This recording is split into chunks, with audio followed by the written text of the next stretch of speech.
Welcome to crime confessions. గతంలో గ్రామాల్లో బడుగు బలహీన వర్గాలు ఎదుర్కొంటున్న సమస్యల కోసం పోరాటం చేస్తూ కొంతమంది, మరికొంతమంది భావాజాలంతో అటువైపు వెళ్ళి తర్వాత వాళ్ళు జీవితాంతం కుటుంబాలకు త్యాగాలు చేస్తూ తల్లిదండ్రులను దూరంగా ఉంటూ వాళ్ళకు కష్టాలని నష్టాలని అక్కడే భరిస్తూ వాళ్ళ ఇష్టాలని ప్రజల కోసం త్యాగం చేస్తూ అడవిలో ఉండేవారు. ఆ విధంగా అడవిలోకి వెళ్ళిన తర్వాత వాళ్ళు అక్కడున్న ఆదివాసులతో పాటు మైదాన ప్రాంతంలో ప్రజల యొక్క ఎదుర్కొంటున్న సమస్యలపై నిత్యం పోరాటం చేస్తూ వాళ్ళ జీవితాలు త్యాగం చేశారు.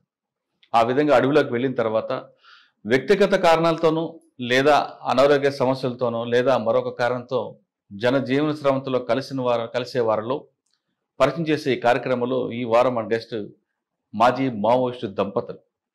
ఒకరు రమేష్ అలియాస్ అర్జున్, మరొకరు సుగుణ అలియాస్ కవితక్క.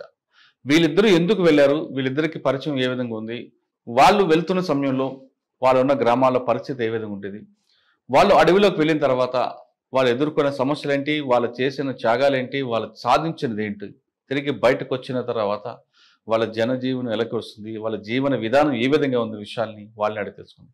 అన్న అక్క, ఇద్దరికి నమస్తే. ఇద్దరు దంపతులు అంటే సాధారణంగా చాలా మంది మావోయిస్టులు చేశాం కానీ విడివిడిగా చేశారు. ఇద్దరు దంపతులు చేయడం చాలా అరుదు. అందులో మీరు ఒకరు, మా జాబితాలో మీరు వచ్చారు. అర్జున్ అలియాస్ రమేష్, కవితక్క అలియాస్ సుగుణక్క, వరంగల్లో హుస్సేన్ బియా, వరంగల్లో కొడుకు పేరు కదా హసీనా బేగం.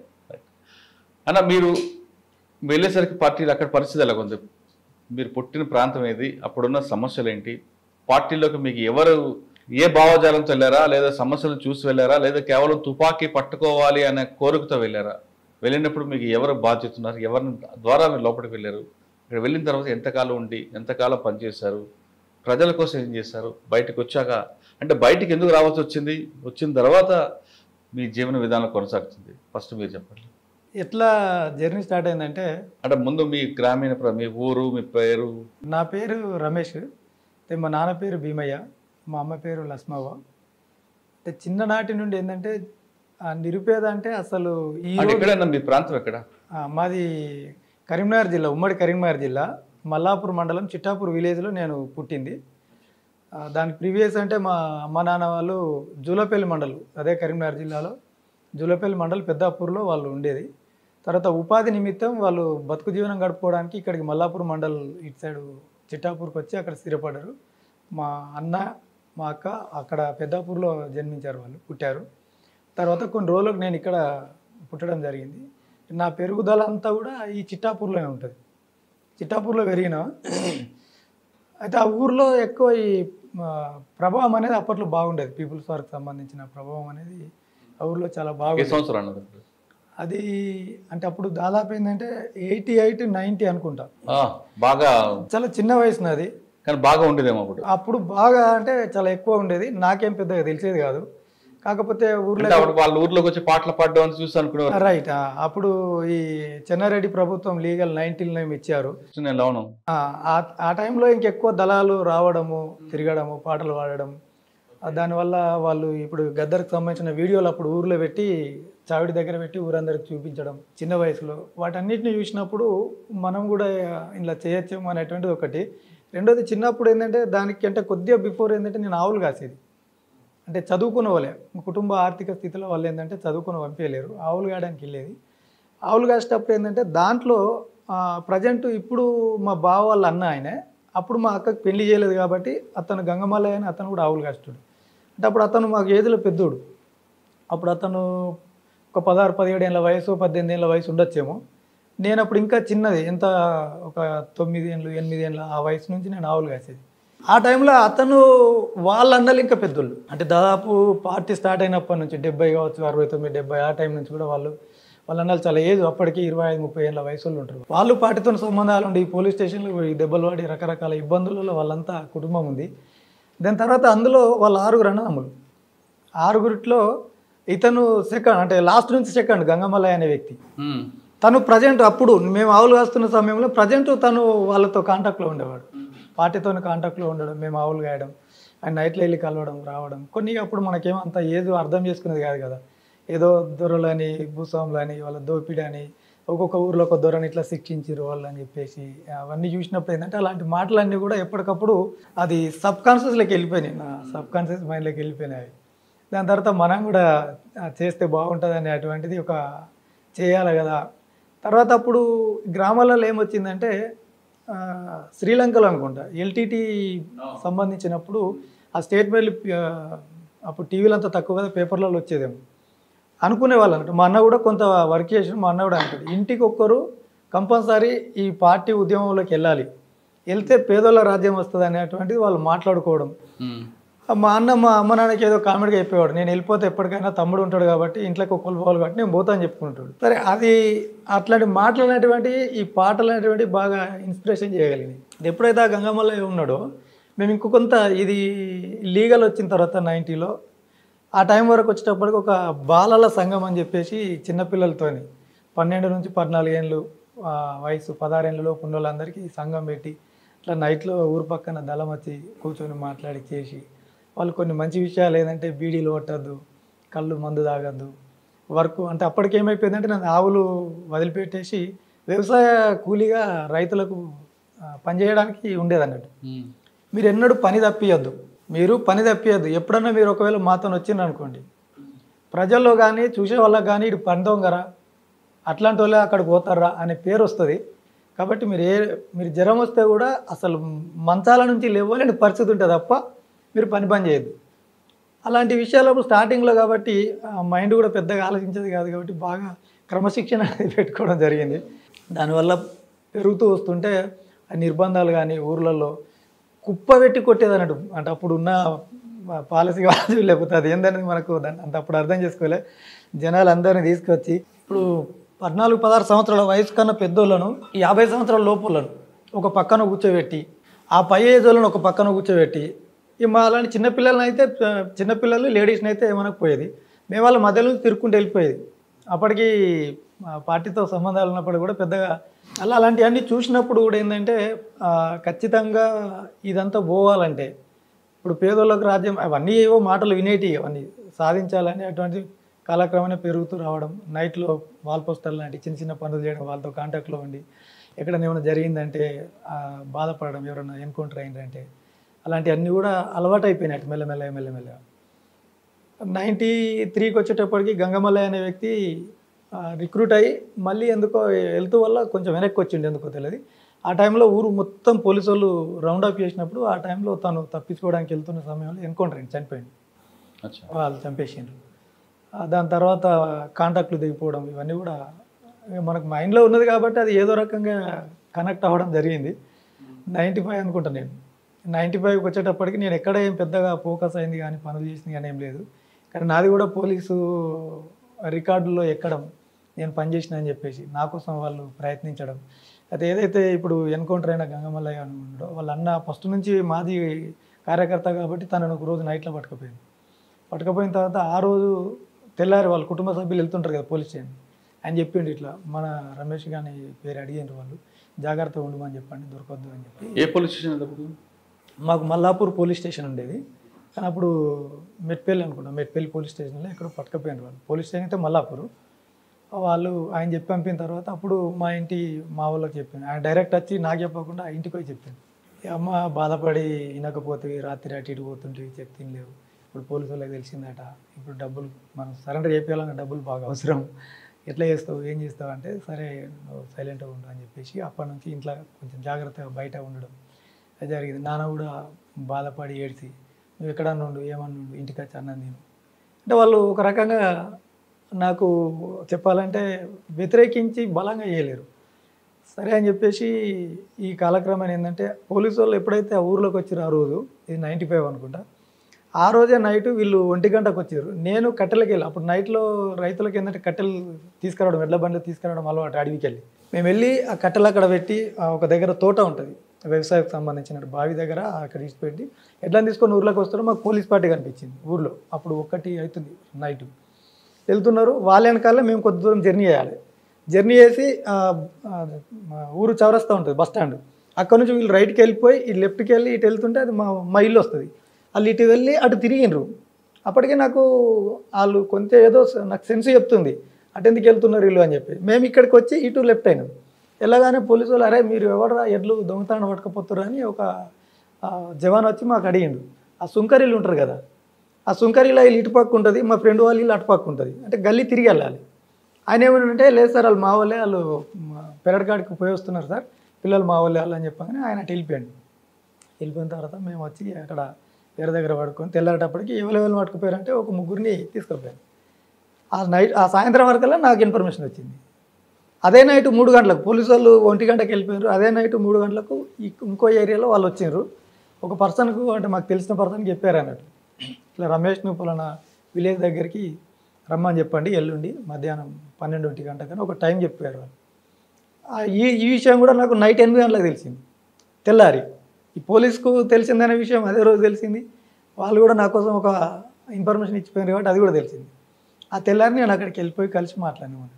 అప్పుడు ఈయన గంగుల వెంకటస్వామి కమాండర్ ఉండే ఆ ఏరియాలో, దాంతో మాట్లాడినప్పుడు ఇట్లా అయింది అని చెప్పేసి అన్ని డిస్కషన్ జరిగిన తర్వాత ఇక వాళ్ళు ఎట్లా ఫుల్ టైం చేస్తావా పార్ట్ టైం చేస్తావా మరి ఏంటి అని చెప్పేసి డిస్కషన్ అండి. ఫుల్ టైం అంటే ఇప్పుడు పార్ట్ టైం అంటే నేను రైతు దగ్గర పనిచేస్తాను, నాగలు పట్టుకొని దున్నుతున్నాం అనుకోండి ఎడ్లతోటి, వాళ్ళు వచ్చేనట్టు ఇడిచిపెట్టి ఉరకలేం కదా, వాళ్ళు ఎందుకు పోతున్నారో ఏమో అర్థం కాదు, సడన్గా వచ్చి పట్టుకుంటే ఆ టైంలో ఎన్కౌంటర్లు ఎక్కువ ఉండేది. ఇక ఫుల్ టైం చేస్తా అని చెప్పేసి డిసైడ్ అయిన తర్వాత అప్పుడు ఒక 6 months వరకు ఫుల్ టైం చేసి దాని తర్వాత రిక్రూట్ అవ్వడం జరిగింది పూర్తి కాలం. ఏ సంవత్సరం అయ్యారు మీరు? ఇది 95 మార్చ్ అనుకుంటాను. అప్పుడు మీకు ఎవరు బాధ్యుడు అండి? మీకు ఎవరు బాధ్యత వహించారు అప్పుడు మీకు లోపల తీసుకు? గంగుల వెంకటస్వామి అలియాస్ రమేష్ అని చెప్పేసి మా ఏరియా కమాండర్ అతను. ఇప్పుడు తనే తీసుకున్నారు. అంటే అక్కడ ఎట్లుంటుందంటే ఆయన పని చేపిస్తాడు. మీరు ఆయన దగ్గర ఏం నేర్చుకున్నారు? ఏం నేర్చుకున్నామంటే ఇప్పుడు ఇవే చెప్తారు వాళ్ళు, ఇప్పుడు ప్రజలకు ఎట్లా ఆకలికి గురవుతున్నారు, డబ్బు లేని వాళ్ళు ఎలా ఇబ్బందులు పడుతున్నారు, మన రాజ్యం వస్తే అందరికి సమానంగా ఎలా ఉంటుంది, సోషలిజం అనేది ఎలా ఉంటుంది. అంటే రాజకీయ తరగతి కూడా జరిగేవా? రాజకీయ తరగతులు ఈ క్లాసులు చెప్పారు. అంటే మా ఏరియా ప్లేన్ ఏరియా కాబట్టి అప్పటికి పార్టీ తరఫున చూసుకున్నప్పుడు ఏంటంటే ఇక్కడ ఎడ్యుకేషన్ ఇచ్చే దగ్గర వాళ్ళు వెనుకబడున్నారని తర్వాత మేము రిక్రూట్ అయిన తర్వాత మాట్లాడిన దాంట్లో సమీక్ష చేసుకున్నారు. రాజకీయ తరగతులకి వచ్చినప్పుడు ఏంటంటే హిస్టరీ చెప్పిండ్రు, తర్వాత ఈ మన సంబంధించిన పౌరశాస్త్రం అని ఉంటుంది కదా, పౌరశాస్త్రంకి సంబంధించింది కూడా చెప్పారు. అదేవిధంగా ఏంటంటే మనకి రాజకీయ తరగతులు ఇప్పుడు అంటే మార్క్స్ గురించి కానీ మావోయిజం ఇటువంటి వాళ్ళ గురించి చెప్పారా? అవి కంపల్సరీ ఉంటాయి. అవి మార్క్స్ ఇప్పుడు రష్యాలో విప్లవం ఎప్పుడు ఏర్పడ్డది, ఎవరు దీన్ని తయారు చేసిండ్రు, అది అక్కడి నుంచి చైనాకి ఎట్లా వచ్చింది, చైనా తర్వాత భారతదేశంలో ఎప్పుడు ఏర్పడ్డది, ఏ సంవత్సరం సిపిఐ ఏర్పడ్డది, దానికి చారు మజుందార్ అనే డార్జిలింగ్ మన వెస్ట్ బెంగాల్ పశ్చిమ బెంగాల్ రాష్ట్రంలో డార్జిలింగ్ డిస్టిక్, డార్జిలింగ్ అదే 24 పరగనాల జిల్లా, 24 పరగనాల జిల్లా డార్జిలింగ్ దగ్గర. డార్జిలింగ్ నాకు అది తెలియదు.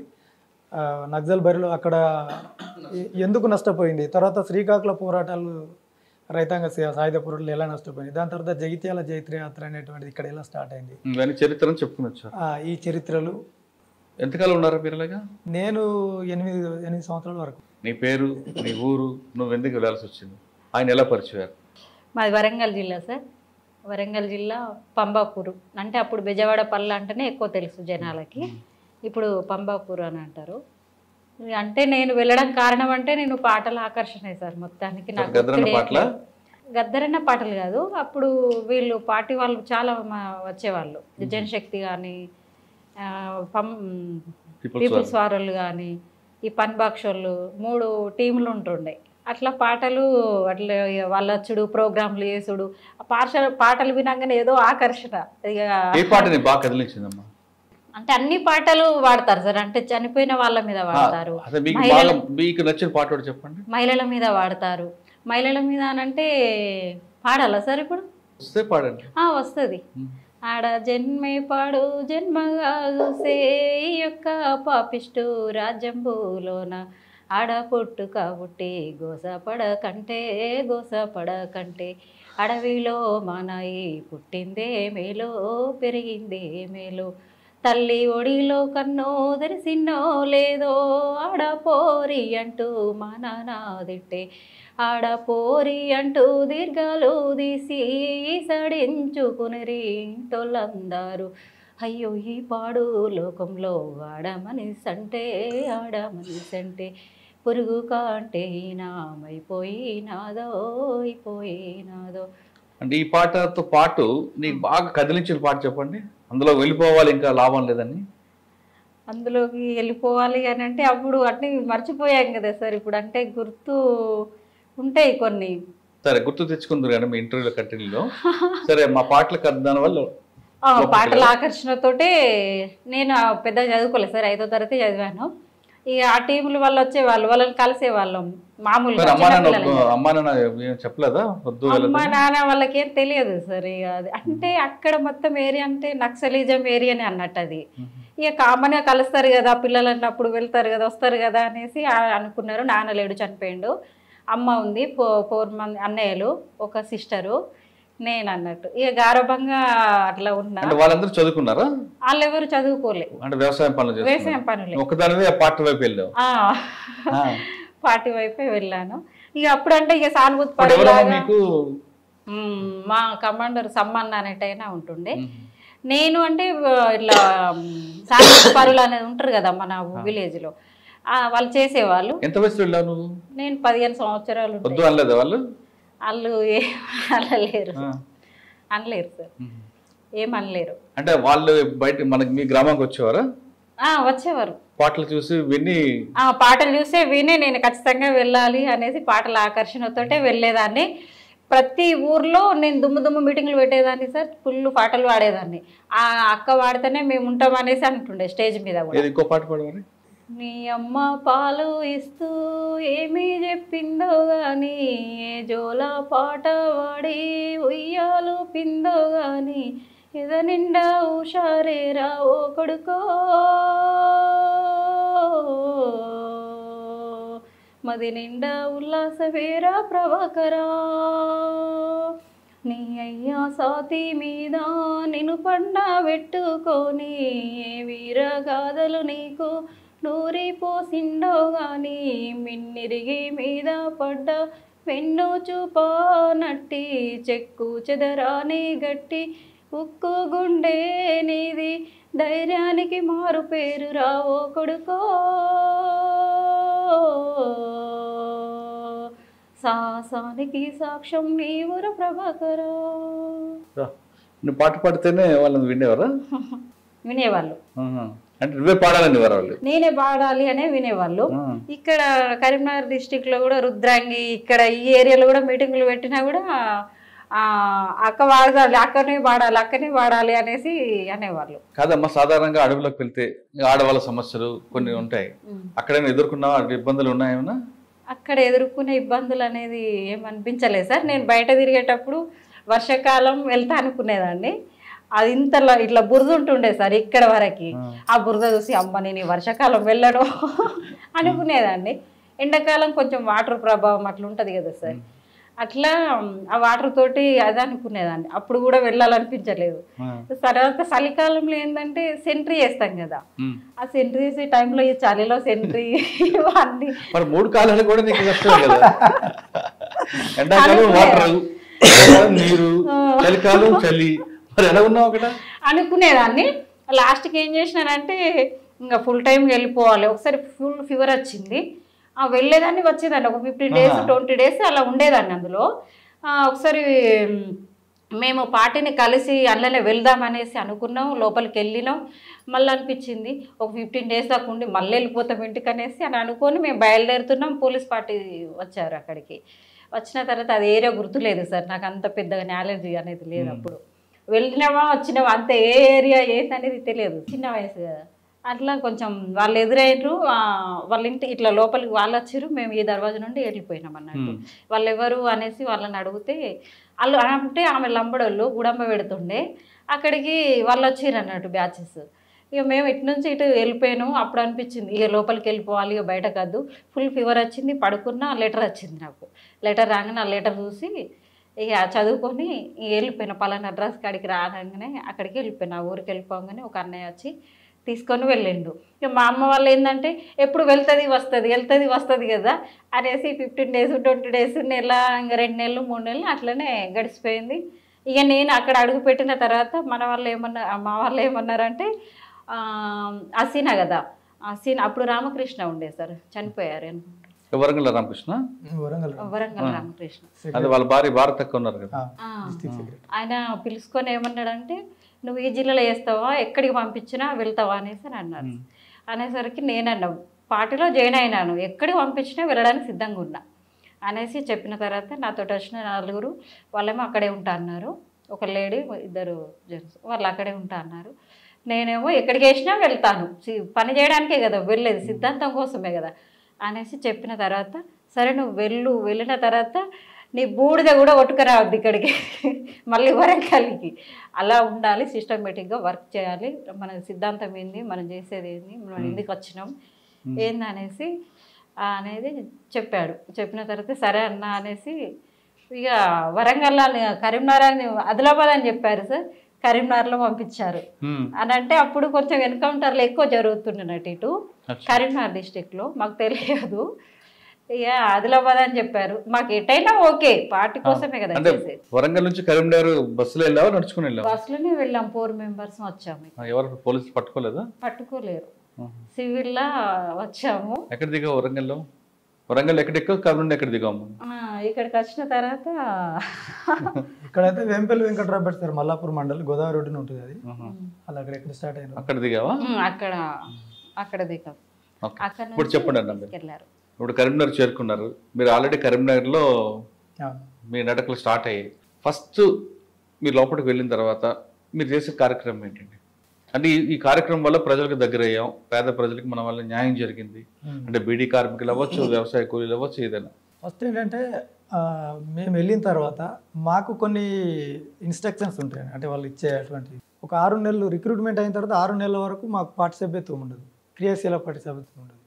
ఆ టైంలో మాకు ఏముంటుందంటే ఓన్లీ సెంట్రీ చేయడము, లేదంటే మనం చదువు నేర్చుకోవడం. నేను చదువుకోలేదు కాబట్టి నాలాంటి వానికి సెంట్రీ చేసుడు, చదువు నేర్చుకోవడం మాత్రమే ఉంటుంది. ఇంటర్నల్గా ఏమైనా పనులు ఉంటే అట్లా. అంటే సెంటర్ అంటే తుపాకీ ఇస్తారు కదా? తుపాకీ. మరి తుపాకీ ట్రైనింగ్ ఇచ్చారా మీకు? ఇప్పుడు మేము పోకముందే అప్పుడప్పుడు ట్రయల్ రన్ ట్రైనింగ్ ఇస్తారు. ఇంటి దగ్గర ఉన్నప్పుడే అప్పుడప్పుడు 2 రోజులు 3 రోజులు పోయేస్తుంటాం కదా, ఆ టైంలో ట్రయల్ రన్ ట్రైనింగ్ ఇచ్చారు. తర్వాత రెగ్యులర్గా ట్రైనింగ్ ఉంటుంది. నార్మల్గా క్యాంపులు వేసి ట్రైనింగ్ ఇచ్చేది అది 97లో పెట్టిండ్రు.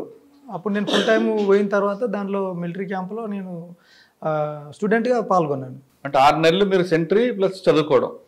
అంటే నా టైం ఉంటుంది. అప్పుడు 2 గంటలు సెంట్రీ వస్తుంది డేలో, నైట్ అయితే 1.5 hours. నా డ్యూటీ వచ్చినప్పుడు నేను సెంట్రీ చేసుకోవాలా, చదువుకోవడం కానీ అంతే, ఇంకేముండదు. ఎవరితో కలిసిన వచ్చే వాళ్ళతో ఊరోళ్ళతో మీదే ఊరు పేరు ఇట్లాంటివి అడగద్దని ఉంటుంది అన్నట్టు. ఎప్పుడైతే ఈ పార్టీ సభ్యత్వం ఇస్తారో ఆ తర్వాత ఊర్లలో కూడా పంపిస్తారు సివిలియన్స్గా, ఎవరైనా కలవడం కానీ, వాళ్ళని తీసుకురావడం కానీ, లేకపోతే మాట్లాడడం కానీ, వాళ్ళకున్న సమస్యల గురించి ఎవరైనా పలానా వాళ్ళు ఉన్నారు మనకు, వాళ్ళని తీసుకురాని మాట్లాడడం, ఇట్లాంటి వాటికి పంపించడం అనేది జరుగుతుంది. ఇప్పుడు నేను పోయిన తర్వాత ముఖ్యంగా ఏం సమస్యలు అంటే మీరు అన్నట్టు బీడీ కార్మికులతో కూడా మాట్లాడేది ఒకటి. రెండోది మా దగ్గర నేను రిక్రూట్ అయిన తర్వాత మల్యాల తాలూకాకు పోయినా, 6 months పార్టీ సభ్యత్వం వచ్చేంత వరకు అక్కడే ఉన్నా.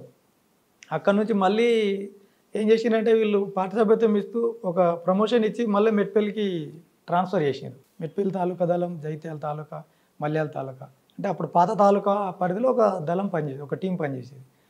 అక్కడికి వచ్చిన తర్వాత మేము ఇక్కడ ఎల్జిఎస్లో కమిటీ మెంబర్గా ప్రకటించారు నాకు.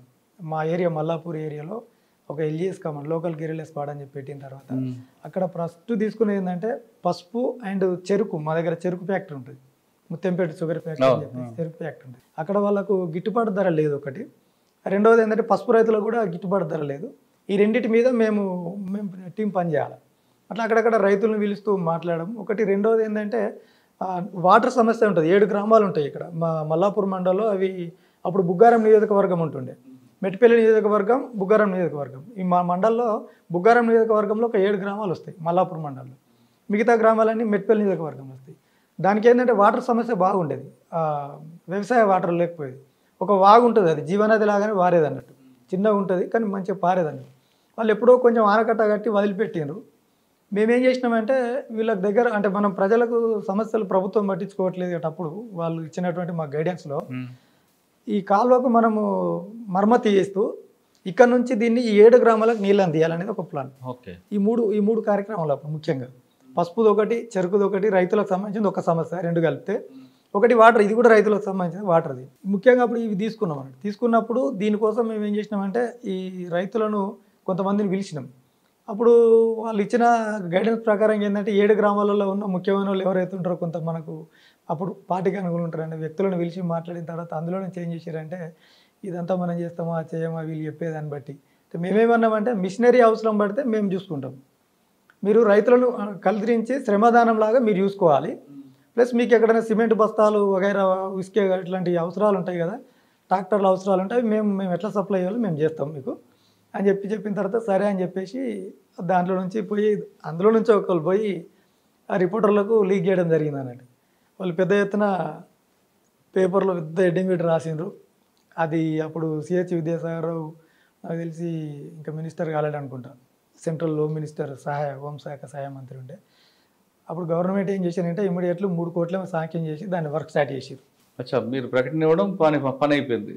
మేము చేద్దామని స్టార్ట్ చేసినాము. వీళ్ళు మా దగ్గరికి వచ్చిన రైతులు కొంతమంది ఎవరో అనుకోకుండా లీక్ చేసారు. స్టేట్మెంట్ రాగానే వాళ్ళు ఇమీడియట్లీ 2-3 రోజులలో ఒక జీవో దానికి సంబంధించిన ప్రొసీడింగ్ అది ఇచ్చేసి ఒక మంచి పని జరిగింది కదా. మంచి పని జరిగింది. ఈ చెరుకుకు సంబంధించిన ఒక కమిటీ పెట్టినాం స్పెషల్గా. ఈ చెరుకు ఫ్యాక్టరీకి సంబంధించిన కమిటీ ఏర్పాటు చేసి ఆ కమిటీలో కొందరిని పిలిచి మొగిలిపేట దగ్గర గోదావరి ఉంటుంది ఆ ఏరియాలో మేము బయట ఉన్నప్పుడు పిలుచుకొని మాట్లాడి ఒక కమిటీ ఏర్పాటు చేసినాం. కమిటీ ఏర్పాటు చేసిన తర్వాత ఏమైందంటే అప్పటికి కొంత ఈ కాంగ్రెస్ పార్టీలో అక్కడిక్కడ తిరిగే వాళ్ళు ఉంటారు కదా, మాకు వచ్చినా కూడా ఇటు మాకు సానుభూతి అటు ఉంటారు వాళ్ళు. వాళ్ళు ఏం చేసినారంటే కొంచెం ఈగోలట్ అయిన వాళ్ళకు వీళ్ళు ఏం చేస్తారంటే సిన్సియర్గా ఎవరు ఉంటారు నిస్వార్థంగానే వాళ్ళను కమిటీ అధ్యక్షులు ఏర్పాటు చేస్తారండి.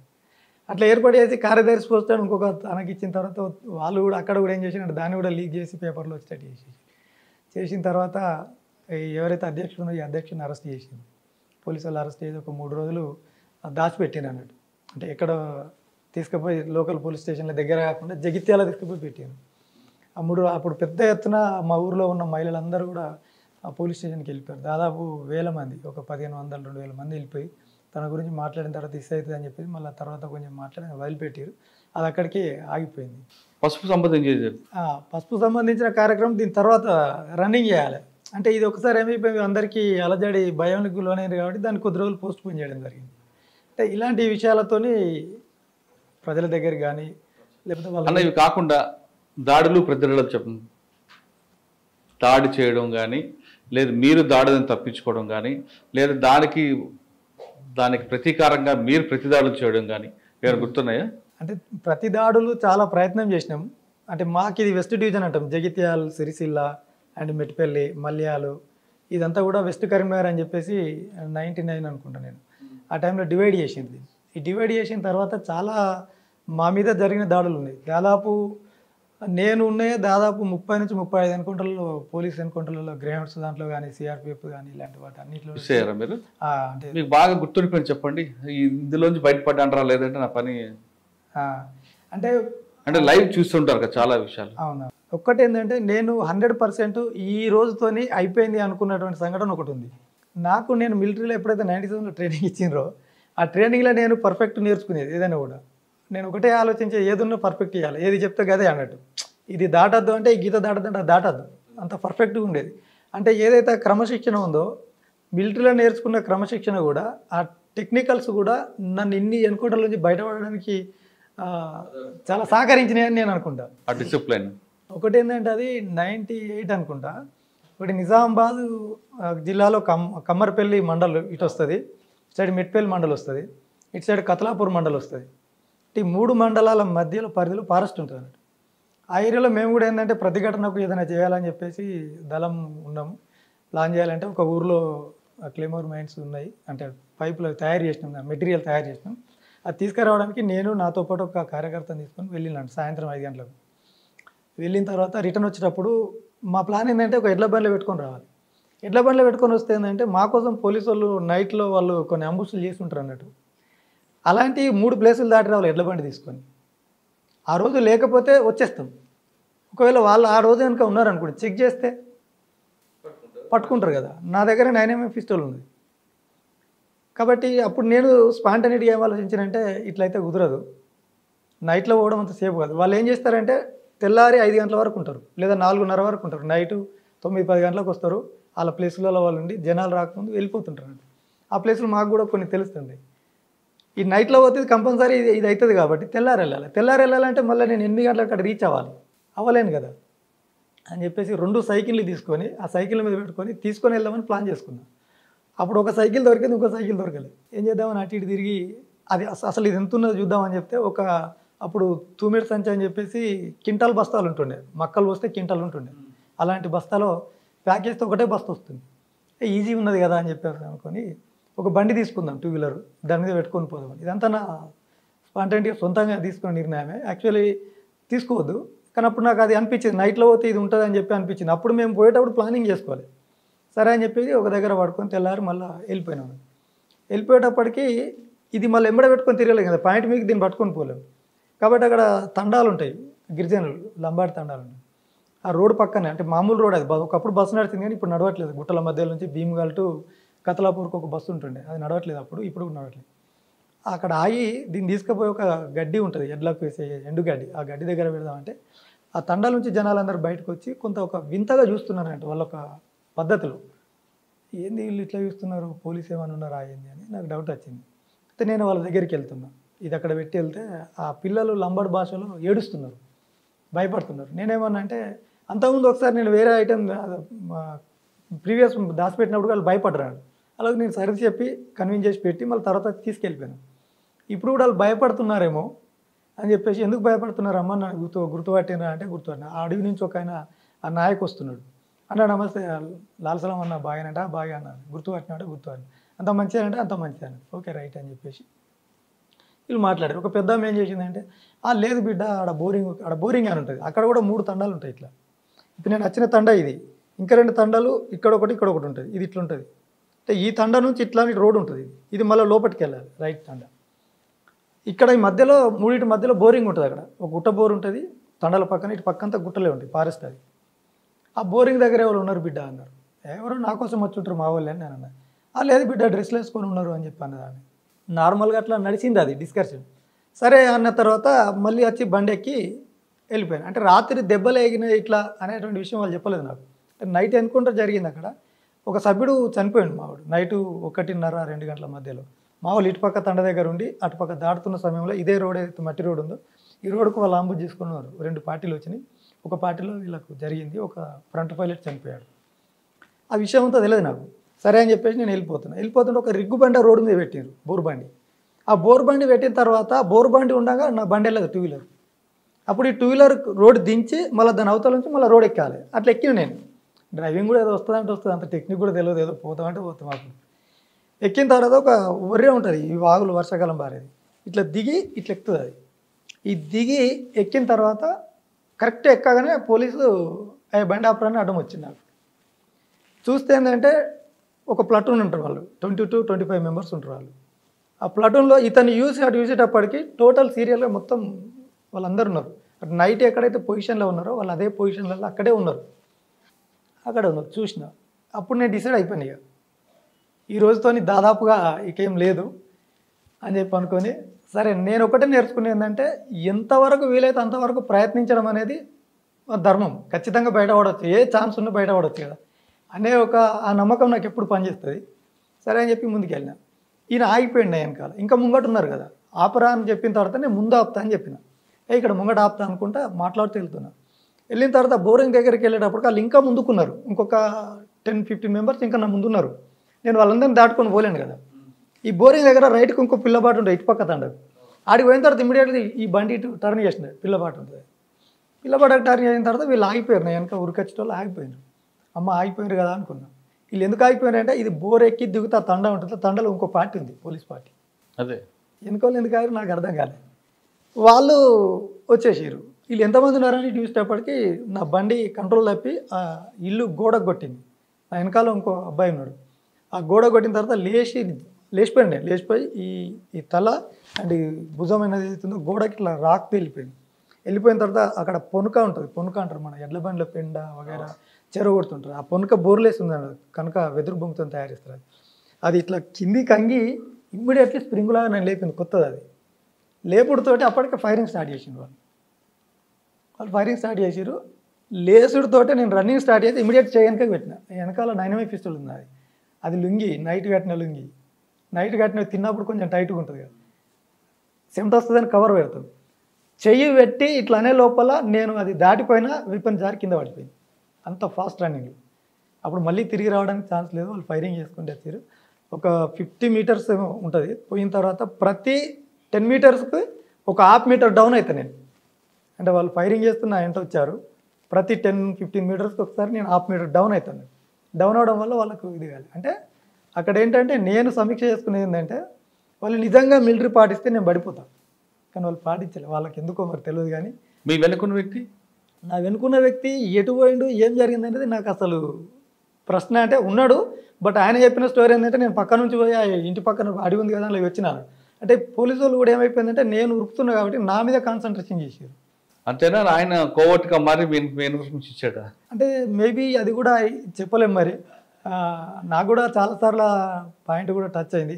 ఎందుకంటే అక్కడే పడుకున్న వ్యక్తి, తనను పట్టుకోలేరు. ఇవన్నీ కొంత స్టోరీ వెరైటీగా ఉంది కదా.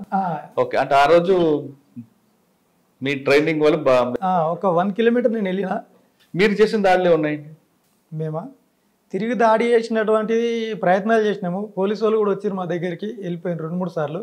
కానీ ఎప్పుడు వాళ్ళ మీద మేము అటాక్ చేయాలి. అంటే పోలీసుల మీద కాకుండా బస్సులు దగ్ధం చేయడం కానీ, లేదంటే ప్రభుత్వ ఆస్తులు తగలబెట్టడం అటువంటివి ఉన్నాయా? లేదా ఎవరికైనా హెచ్చరికలు ఇవ్వడం? అంటే హెచ్చరికలు చేయడం అనేది జరిగింది. అప్పటికి ఏంటంటే బస్సులు దగ్ధం చేయడం అనేది కంపెనీ పాలసీ మార్చేశారు. ఎందుకంటే వీళ్ళు బస్సు కాలు పెట్టడం వల్ల బస్సు ఛార్జీలు పెంచుతున్నాను, ప్రజల్లో వ్యతిరేకత తీసుకొచ్చి అట్లాంటివి ఉన్నాయి. అవును, కరెక్టే. బస్సులు దగ్ధం చేయడం వల్ల వచ్చే నష్టం ఎవరికంటే? ప్రజలది కదా, ప్రజల సొమ్మే కదా అది. అవును. అప్పట్లో గవర్నమెంట్ కూడా మీరు తగలబెట్టిన ఖాళీ బస్సుల్లో ఒక ర్యాలీగా తీయడం, మా ఊరికి బస్సు ఇవ్వండి అంటూ టికెట్లు పెంచడం, మీ దగ్ధం చేసిన నష్టాన్ని వాళ్ళ ప్రజల మీద భారం పడడం, దీని మీద అప్పుడు పార్టీలో చర్చించుకున్నారా? అంటే నేను వచ్చేటప్పటికే చర్చ జరిగి దాన్ని బ్యాన్ చేసిండ్రు. ఇలాంటి సంఘటనలు చేయకూడదని చెప్పేసి నేను రిక్రూట్ అయ్యేటప్పటికే అది బ్యాన్ అయింది. దాని మీద సమీక్ష అయిపోయి బ్యాన్ చేసిండ్రు. అది అలాంటి ఇన్సిడెంట్లు చేయొద్దు. అంతకుముందు ఏంటంటే టార్గెట్స్ ఎవరన్నా ఉంటే ఇన్ఫార్మర్స్ కానీ లేకపోతే పోలీసులు టార్గెట్స్ ఉన్న వాళ్ళు ఉంటే పెళ్లిళ్ళ టైంలో పండుగల సందర్భంగా వస్తారు కాబట్టి వాళ్ళ కోసం అక్కడ పట్టుకొని చంపడంగా. సరే, మీరు శిక్షించే ఎవరున్నారా? ఎవరైనా శిక్షించారా మీ ట్రైన్లో? అంటే ఎట్లా అంటే పలానా గ్రామంలో పలానా వ్యక్తి దుర్మార్గుడు ఉన్నాడు, వాడిని తీసుకొచ్చి గ్రామ సభ పెట్టి అందులో అట్లా ఉన్నాయి. అంటే ఆన్ రికార్డు ఉన్నది చెప్పండి, ఆఫ్ ది రికార్డ్ నాకు వద్దు. లేదు, ఇప్పుడు మీరు సరెండర్ అయినప్పుడు ఆ సెక్షన్స్ ఉన్నాయా? అంటే సరెండర్ అయిన దాంట్లో ఏంటంటే మాకు ఇవన్నీ ఏమేమి జరిగింది అనేది వాళ్ళు ఆఫ్ ద రికార్డ్ మాట్లాడారు. సరే, ఆన్ రికార్డ్ చెప్పండి, ఆఫ్ ది రికార్డ్ వద్దు నాకు. వాళ్ళు ఏంటంటే ఇప్పుడు పోలీస్ దగ్గర మేము మాట్లాడినప్పుడు ఏంటంటే ఈ దాంట్లో దగ్గర నువ్వు ఉన్నావు కదా, ఈ దగ్గర నువ్వు ఉన్నావు కదా అని ఇప్పుడు ఒకటి మాట్లాడినారు వాళ్ళు. మేడిపల్లి అనేది కరీంనగర్ హన్మకొండ టు నిజామాబాద్ బాంబాయి రోడ్ ఉంటుంది ఒకటి. ఆ రోడ్డు మీద ఒక హోమ్ గార్డ్ ఉంటాడు. అతను శిక్షించాలనేది పార్టీ ఒక డిసైడ్ చేసింది. దాంట్లో నేను వెళ్ళిన టీం లీడర్గా వెళ్ళినాను, ఇద్దరం వెళ్ళినాం. అక్కడ ఒకటి రోడ్డు మీద మెయిన్ రోడ్డు మీద సాయంత్రం 4:30-5 గంటలకు ఒక సినిమాలాగా జరిగింది అన్నట్టు. అది సినిమాలాగా ఎట్లా జరిగిందంటే తను ఇటు పక్క కూర్చున్నాడు. మేము యాక్చువల్ ఏంటంటే అక్కడికి వెళ్ళేటప్పుడు మా సభ్యుడు నేను ఇద్దరం వెళ్ళినాం. ఎందుకు అతను శిక్షించాలి? తను ఏంటంటే జనశక్తిలో ఒక డిప్యూటీ కమాండర్ స్థాయిలో పనిచేసిండు. జనశక్తి పార్టీలో పనిచేసి హోంగార్డుగా తీసుకొని ప్రతి సింపదైజర్ను, ప్రతి సానుభూతి పరుణ్ణి పోలీసు వాళ్ళకు పట్టియడము, దళం ఎక్కడ వస్తుంది అనేది ఫారెస్ట్లోకి వాళ్ళని తీసుకెళ్ళడం, పోలీస్ ప్యాట్తో వెళ్ళడం, అప్పుడు వాళ్ళు చేసిన అంటే సహకరించినటువంటి విధానం, వాటర్ ప్లేస్లు ఎక్కడ ఉంటాయని చూపించడం వల్ల దానివల్ల ఇతను ఉంటే బాగుండదు మనకి ఎప్పటికైనా అనేది. అది జనశక్తితో చేయాలి కదా, మీరు ఎందుకు చేశారు? అయితే ఏమైందని అంటే అప్పుడు కొడిమేళ అని చెప్పేసి మాకు ఎప్పుడో చాలా 80 ప్రాంతంలో ఆర్గనైజేషన్ ఉండేది. మేము వచ్చేటప్పటికి ఆర్గనైజేషన్ లేదు. కొడిమేళ, వేములవాడ, మేడిపల్లి మండలంలో కొన్ని గ్రామాలు, చందుర్తి మండలంలో కొన్ని గ్రామాలు, లేకపోతే అప్పుడు ఆ టీంలో నేనున్నాను. కొత్తగా వీళ్ళు మళ్ళీ ఆర్గనైజ్ చేయాలని వేసిర్రు. ఆ ఊర్లలోకి ప్రజల దగ్గరికి వెళ్తాం కదా, పలానా వంతో మాకు ఇబ్బంది ఉంది, మీరు ఏదైనా ఉంటే ఆ వ్యక్తిని శిక్షించిన తర్వాత మా దగ్గర రండి, ప్రజల డిమాండ్ అది ఆ టైంలో. ఈ హోమ్ గార్డ్ శిక్షించమని ప్రజల డిమాండ్. ఓకే, రోడ్ అవతల ఆయన ఉన్నాడు. రోడ్ అవతల అంటే అతను సభ్యుడు చూసి వచ్చిన తర్వాత నెక్స్ట్ మళ్ళీ ఈ యాక్షన్ కోసం పోయినప్పుడు ఏంటంటే మేము ఇద్దరం వెళ్ళిన తర్వాత మనం ఉండే ఏరియా ఇది, ఊరు బయట కొంచెం చెట్లు ఫారెస్ట్ లాగా ఉంటుంది, నువ్వు ఇక్కడ ఉండాలి, నేను పోయి చూస్తా అంటే మేము అనుకున్నది కూడా. ఆయన చూసి ఓకే రోడ్డు మీద ఉన్నాడు అన్నప్పుడు మళ్ళీ నేను ఇద్దరం కలిసిపోయి అటాక్ చేయాలండి. ఒకసారి ఏంటంటే ముందు వెళ్ళి ఆయన ఏ ప్రాంతంలో ఉంటాడు, మనం ఏ ప్రాంతం నుంచి పోతాం, తప్పుకొని వెళ్ళిపోతాం అనేది చూసుకోవాలని చెప్తే చూసుకొని పోయేటప్పుడు ఈ సభ్యుడు ఏమంటాడంటే అన్న ఈ వెపన్లు ఇక్కడ పెట్టేసిపోదాం అన్నాడు. అట్లా పెట్టద్దు, దగ్గర పెట్టుకోవాలా, ఎప్పుడైనా పోలీసు కూడా మనల్ని అటకాయించవచ్చు, మనం ఇమ్మీడియట్లీ యాక్షన్లో దిగాలి తప్ప వెపన్ పక్కన పెట్టిపోతే అది ఆత్మహత్య సమానం ఉంటుంది, అట్లా కాదని చెప్పి తీసుకుపోయాం. అట్లా వెళ్ళిన తర్వాత అక్కడికి వెళ్ళినాము, ఒక టీ తాగినాం. అక్కడ ఇద్దరు పోలీసు వాళ్ళు కూడా, వాళ్ళు సివిలియన్స్ వచ్చి వాళ్ళు కూడా టీ తాగారు అదే హోటల్లో. వాళ్ళు టీ తాగారు, మేము టీ తాగాను. అట్లా నడుచుకుంటూ వెళ్ళిపోయినాం. అక్కడికి వెళ్ళేప్పటికీ ఆయన రోడ్డు కవతల పక్కన, ఇప్పుడు ఊర్లలో ఏం చేస్తారంటే టీ పాయింట్లు ఉంటాయి కదా, ఆ టీ పాయింట్ మీద చిన్న చెక్కలు వేస్తారు ఇట్లా, ఒక కట్టె బాతి దాని మీద కూర్చోడానికి. ఇక్కడ కూర్చున్నాడు ఆయన. మీరు కూర్చున్న దానికి ఆ వెనక పక్కల ఆయన కూర్చున్నాడు. ఈ దగ్గర మేము కూర్చున్నాం వెనకాల, ఆయన వెనకాల. ఇటుపక్క హోటల్, ఇటుపక్క రోడ్డు, దాని వెనకాల స్కూల్ ఉంటుంది. అక్కడ మేము అటాక్ చేయడం జరిగింది అన్నట్టు రోడ్డు మీద. పోలీసులు చూసారా? పోలీసు ఇక్కడ ఉన్న వాళ్ళు, మాకు తర్వాత తెలిసింది ఏంటంటే ఇక్కడ ఉన్న వాళ్ళు పోలీస్ స్టేషన్ 1 కిలోమీటర్ ఉంటుంది. వాళ్ళు అంటే సాయుధంగా లేరు కాబట్టి వాళ్ళు కూడా స్టేషన్కి వెళ్ళి మళ్ళీ వాళ్ళు రావడానికి 1 అవర్ టైం తీసుకున్నది. ఈ లోపల మేము వెళ్ళిపోయినాం, తను చనిపోయింది అని. ఆ దాడిలో ఆయన చనిపోయారు అక్కడ? ఆ దాడిలో ఆయన చనిపోయాడు. ఇలాంటివి తర్వాత మరి సమీక్ష జరుపుకున్నారా? తప్పు చేసామన్న బాధ ఏం పడలేదా? దాని మీద అయితే నువ్వు తప్పు చేసినాం అనేది ఏం లేదు, ప్రజల డిమాండ్ను మనం నెరవేర్చినాం అనేది వచ్చింది తప్ప. కానీ అంటే అప్పుడు మీ ఇన్ఫార్మల్లో అంటూ పోలీస్ ఇన్ఫార్మల్ మీరు చెప్తారు, మీ ఇన్ఫార్మల్ అంటే పోలీసులు చంపడం మధ్యన కొంతమంది గ్రామీణ ప్రాంత ప్రజలు చాలా మంది ఇబ్బంది పడ్డారు కదా. చనిపోయారు. మీకు అన్నం పెట్టేవని పోలీసులేమో గ్రామాల వాళ్ళ ఆదివాసీలు కానీ గిరిజనులు కానీ కొట్టేవారు, మీకు అన్నం పెట్టకపోతే మీరు కొట్టేవారు. చాలా మంది అప్పుడు అన్నం పెట్టకపోతే మేము ఎవరిని కొట్టలేదు. కొన్ని గ్రామాల్లో అన్నం పెట్టాలని పెట్టకపోతే డిమాండ్ చేసేవారు. అదైతే మా చరిత్రలో నేనున్నది ఈ రోజులు అది జరగలేదు మా పార్టీలో, దానికి మనం ఒప్పుకోవచ్చు. రెండవది ఏంటంటే మేము ఎటే టైంలో అటాక్ చేయం, ఒక 3-4 పద్ధతులు ఉంటాయి. ఒకసారి ఫస్ట్ ఇన్ఫర్మేషన్ తెలిసినప్పుడు కుటుంబ సభ్యుల మధ్యన కూర్చోబెట్టి మాట్లాడేది. అమ్మ మీ కొడుకు లేదా అమ్మ మీ భర్త ఇలా చేస్తున్నాడు, నువ్వు చేస్తున్నావు ఇవి అని మాట్లాడి, ఇలా చేస్తున్నాడు వద్దు మాల్కోండి, మీ బతుకులు మీరు బతకండి, మేమేదో ప్రజల కోసమే కదా, మేము మీకేం శత్రువులు కాదు, మీరు మాకు శత్రువులు కాదు, ఇలాంటివి చేయొద్దని చెప్పేది. అప్పుడు వినకపోతే గట్టి ఒకసారి బహిరంగంగా హెచ్చరించేది. ఆ ఊరిలో ఏదైనా కార్యక్రమం మీటింగ్ పెట్టినాము, అప్పుడు వినకపోతే పోస్టర్ల ద్వారా హెచ్చరించేది. అప్పుడు వినకపోతే కొట్టే కార్యక్రమం పెట్టేది. ఆ తర్వాత అది అంటే అక్కడ ఏంటంటే ఒక వ్యక్తిని చంపాలంటే minimum state count member permission ఉండాలి, ఊరికి అట్లా పోయి చంపడం అనేది ఉండదు. అంటే ఒక జిల్లా కమిటీ సమావేశంలో ఒక స్టేట్ కౌంట్ మెంబర్ పాల్గొని ఇవన్నీ ఏం చేశారు, మీరు ఎలా ఎంతవరకు మీరు తీసుకెళ్లారు అంటే ఇదంతా అటువైపు సపోర్ట్ చేసినట్టు అవుతుందేమో ఇదంతా మాట్లాడితే, కానీ కాకపోతే అది అట్లా ఉండేది. అడవిలోని ప్రయాణం ఎలా కొనసాగింది, ఆయనతో ప్రేమ ఎలా స్టార్ట్ అయింది?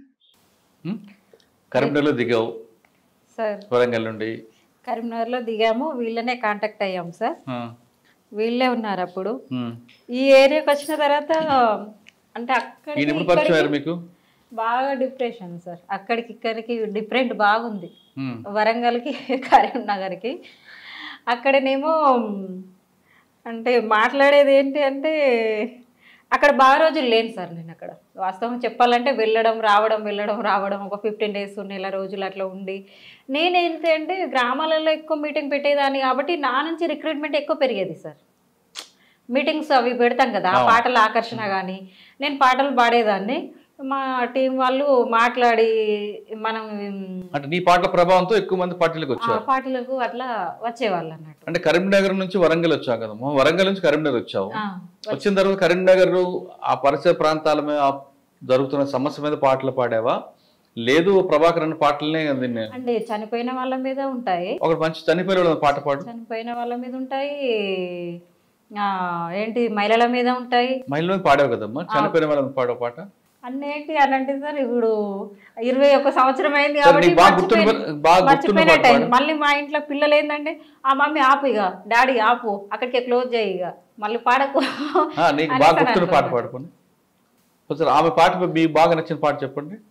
నాకా అంటే నాకేమైందంటే నేను ప్రతి పాట నేర్చుకొని పాడాలని అంటే చదువుకోలే కదా. కాదు, ఈవిడ పాట మీకు మనసు కత్తుకున్నా, ఈమె నోటికైతే నార్కట్పల్లి అనేటువంటి ఒక నల్గొండ జిల్లాకు సంబంధించింది వాడుతుండే, అమరవీరుంది. తర్వాత ఈ కొయ్యూరి ఎన్కౌంటర్కి సంబంధించిన వాళ్ళది వాడుతుండే. ఇంతకుముందు పాడింది అదే సార్, మీ అమ్మ పాలిస్తూ అంటే ఆయన మీదనే పాడింది, ప్రభాకర్ మీద పాడింది అది. నెలగుకి పొదుగొడిసేరో నా కొడుకా నువ్వు వస్తానన్న తోవలో ఎదిరి చూస్తున్నా రవన్నా, నువ్వు వస్తానే సమావేశమాని నా కొడుకా, వాళ్ళు ఏ జెండా పెట్టుకొని ఎదిరి చూస్తుండ్రు రవన్నా. సరే, పార్టీలో మీకు ఎప్పుడు ఎదురయ్యారైనా ఈయన పెళ్లి చేసుకుందామని మీరు అనుకున్నారా, ఆయన చెప్పారా మీరు చేసుకుందామని? మీ ఇద్దరు పెళ్లికి పార్టీ అనుమతి ఇచ్చింది? పార్టీలో పెళ్ళి అంటే అది చెప్పాలా? చెప్పాలి, చెప్పమ్మా, నావే చూసి చెప్పు, ఏముంది అందులో ఏముంది? మీ ఇద్దరు అనుకున్నారా? అంటే అనుకోవడం అంటే అనుకున్నాం సార్. ఫస్ట్ సార్కి పెళ్ళి అయింది సార్, అంటే అందులోనే పెళ్ళి అయింది. ఆ అక్క ఏందనంటే మధ్యమల్ల ఎన్కౌంటర్ జరిగింది సార్. అది ఘోరమైన సిచ్యువేషన్ సార్, పెద్ద ఎన్కౌంటరు. అది డే అంతానే మేము వెళ్ళడానికి అక్కడికి గింత రాళ్ళు ఉంటాయి సార్, దాని మీద అడిగేస్తేనే అక్కడ వెళ్ళిపోతాం సార్ జారి పడడానికి. అది పెద్ద ఎన్కౌంటరు, అది డే అంతానే మేము నడవలేకపోయాము. అంటే ఎన్కౌంటర్ మీరు లోపల ఉన్నారా అప్పుడు? లోపలనే ఉన్నాం. మీరు ఎక్కడున్నారు అప్పుడు? లోపలనే ఉన్నాం. అసలు ఆ ఎన్కౌంటర్ గురించి చెప్పండి. అది అంటే మధుర భార్య అక్క, ఏం పేరు అక్క పేరు? ఆమె పేరు రజిత, బండి సంధ్య అని చెప్పి రజిత. ఇక్కడ వంగర దగ్గర వంగర ఆమ్లెట్ ఉండే అప్పుడు రంగాయపల్లి అని ఆ విలేజ్. ఎలా జరిగింది ఎన్కౌంటర్? అంటే ఆవిడకి మీరు ముందు పెళ్లి చేసుకుంటా అని చెప్పారు, పెళ్లి చేసుకున్నారు? ఆమె అక్కడి నుంచి వచ్చింది. అప్పటికి 2000 సంవత్సరం మార్చిలో పెళ్ళి అయింది. 2000 సంవత్సరంలోనే సెప్టెంబర్ 24 ఉదయం ఎన్కౌంటర్ జరిగింది. ఎక్కడ? ఈ మధ్యమల సిరిసిల్ల ఎల్లారెడ్డిపేట మండలం. ఒకసారి చెప్పండి, మీరు ఇద్దరు కలిసి ఉన్నారు అప్పుడు బయట? మేము క్యాంపులో ఉన్నాం. అక్కడ ఏంటంటే డిస్టిక్ ఈ వెస్ట్ డివిజన్కి సంబంధించిన మొదటి కాన్ఫరెన్స్ జరుగుతుంది, జిల్లా కాన్ఫరెన్స్. 5 సంవత్సరాలకు ఒకసారి కాన్ఫరెన్స్ జరుగుతుంది. మధ్యలో అవసరమైతే ప్లీనర్ జరుపుతారు. అవును, ఒక 2 సంవత్సరాల తర్వాత ఏమన్నా అవి దానికి సంబంధించి. ఆ కాన్ఫరెన్స్ సందర్భంగా మేము అక్కడ ఉన్నాం అన్నట్టు. ఉంటే నైటు ఆ ముందు రోజు ఏమైందంటే నేనేం చేయనంటే కొంచెం పార్టీలో ఉన్నది ఏంటంటే మిలిటరీలో కొంచెం స్ట్రాంగ్ అని, అంటే పోలీసు వచ్చిన నిలబడి ఎదుర్కొనే దాంట్లో కావచ్చు. అప్పుడు ఏం చేసిందంటే సెంట్రల్ కమిటీ సభ్యులు ఉన్నారు ఇద్దరు, లేదు ఒక సెంట్రల్ కమిటీ సభ్యుడు, 2 రాష్ట్ర కమిటీ సభ్యులు ఉన్నారు. పసుల రామిరెడ్డి అని కొరుట్ల వాసి, ఆయన వినోద్ పేరుతో అక్కడ ఎన్కౌంటర్ అయిన, ఆ రోజు చనిపోయింది అక్కడ. ఆయన స్టేట్ కమిటీ సభ్యుడు. అప్పుడు ఆ కాన్ఫరెన్స్ జరుగుతుంది. ఫస్ట్ రోజు స్టార్ట్ అయింది. సెకండ్ రోజు నైట్ 8 గంటలకు టార్చెస్ వచ్చినాయి అన్నట్టు నైట్లో. మేమేం చేస్తామంటే వర్షాకాలం కాబట్టి అడవి చాలా బాగా తిక్కుగా ఉంటుంది ఆ ఏరియాలో. పైన కొమ్మలేసి గుడిసెలాగా పెట్టేసి దానిపైన కవర్ వేసి పెట్టుకొని దాంట్లో జరుపుతున్నాం. పెట్రోమాక్స్ లైట్లు పెట్టుకొని చేస్తున్నాం. లైట్లు వచ్చిన తర్వాత అన్నీ ఆపేసి ఒకసారి వెళ్ళి తిరిగి చూసినాం. ఎంత తిరిగినా అదంతా ఉపయోగం ఏమి ఉండదు. సరే, ఏదో తృప్తి కోసం, మానసిక తృప్తి కోసం పోయి తిరిగితే ఏం లేదని వచ్చి మళ్ళీ చుట్టూ బెడ్షీట్లు వేయడం స్టార్ట్ చేసినాం. సరే, అందరం పడుకున్నాం. నేనేంటంటే మెయిన్ అక్కడ సెక్షన్లు ఉంటాయి, A section, B section, C section. A section ముందుగా ఉంటుంది, సి సెక్షన్ బ్యాక్లో ఉంటుంది. బి సెక్షన్లో ఏంటంటే నాయకత్వం ఉంటుంది. అప్పుడు కొంతమందిని స్ట్రాంగ్ ఉన్న వాళ్ళని అందులో పెట్టేదన్నట్టు, నాయకత్వం సేఫ్గా తీసుకెళ్ళలేదని జరుగుతాయని. దాంట్లో నేనున్నా. పొద్దున్నే ఆ రోజు 3 సెంటర్లు ఉంటాయి. ఒకటి క్యాంపులో సెంటర్ ఉంటుంది అన్నట్టు. ఆ క్యాంపులో ఉండే వాళ్ళంతా కూడా సీనియర్స్ ఉంటారు. ఓన్లీ పడుకున్న అంటే అప్పటి కోర్టులు ఉన్నారు అందులో.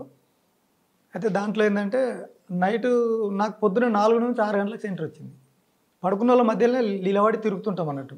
ఎవరైనా లేచినా ఎందుకు లేచిండు, పాస్ కోతాడా, ఎందుకు లేచిండు, ఊరికే లేచిండా గమనిస్తుంటాం అన్నట్టు. అట్లా ఉంటున్న క్రమం లోపల పొద్దున్న 4 గంటలకు నేను అందరిని లేపిన. సరే, గ్రౌండ్ పొద్దున ఉంటుంది కాబట్టి 6:30కి గ్రౌండ్ ఉంటుంది, 6:15కు ఉంటుంది. నేను కూడా కాలకృత్యాలు తీసుకుందని బయటికి వెళ్ళాను. బయటికి వెళ్ళిన తర్వాత కొంచెం లేట్గా వెళ్ళిన, అందరిని లేపేసేసి. ఫస్ట్ ఏ సెక్షన్ లేపితే వాళ్ళు పెట్రోలింగ్ వెళ్తారు. సి సెక్షన్ ఒక సైడ్ పెట్రోలింగ్ వెళ్తారు, బి సెక్షన్ ఏ సెక్షన్ ఒక సైడ్ వెళ్తారు. ఈ బి సెక్షన్ వాళ్ళు ఏంటంటే ఒక 5 నిమిషాలు ఆగిన తర్వాత కాలకృత్యాలు తీసుకోవడానికి వెళ్తారు. దాదాపు ఆ క్యాంపులో అప్పటికి 64 మంది ఉంటారు. ఆ లోపల ఉన్నది చాలా తక్కువ, మెజారిటీ పీపుల్ బయటికి వెళ్ళిపోయారు. ఒక 18 మంది 19 మంది లోపల ఉన్నారు ఆ క్యాంపులో. అక్కడ 6 గంటలకు సెంట్రీ మారుతుంటుంది. ఏ సెంటర్ దగ్గర రాజేందర్ అనే పర్సన్, ఆయనకు ఆ రోజు నుంచి వంట డ్యూటీ. తను దిగుతూ చందు అనేటువంటి ఒక అబ్బాయి ఉంటాడు సభ్యుడు, తను సెంట్రీ ఎక్కుతున్నాడు అన్నట్టు.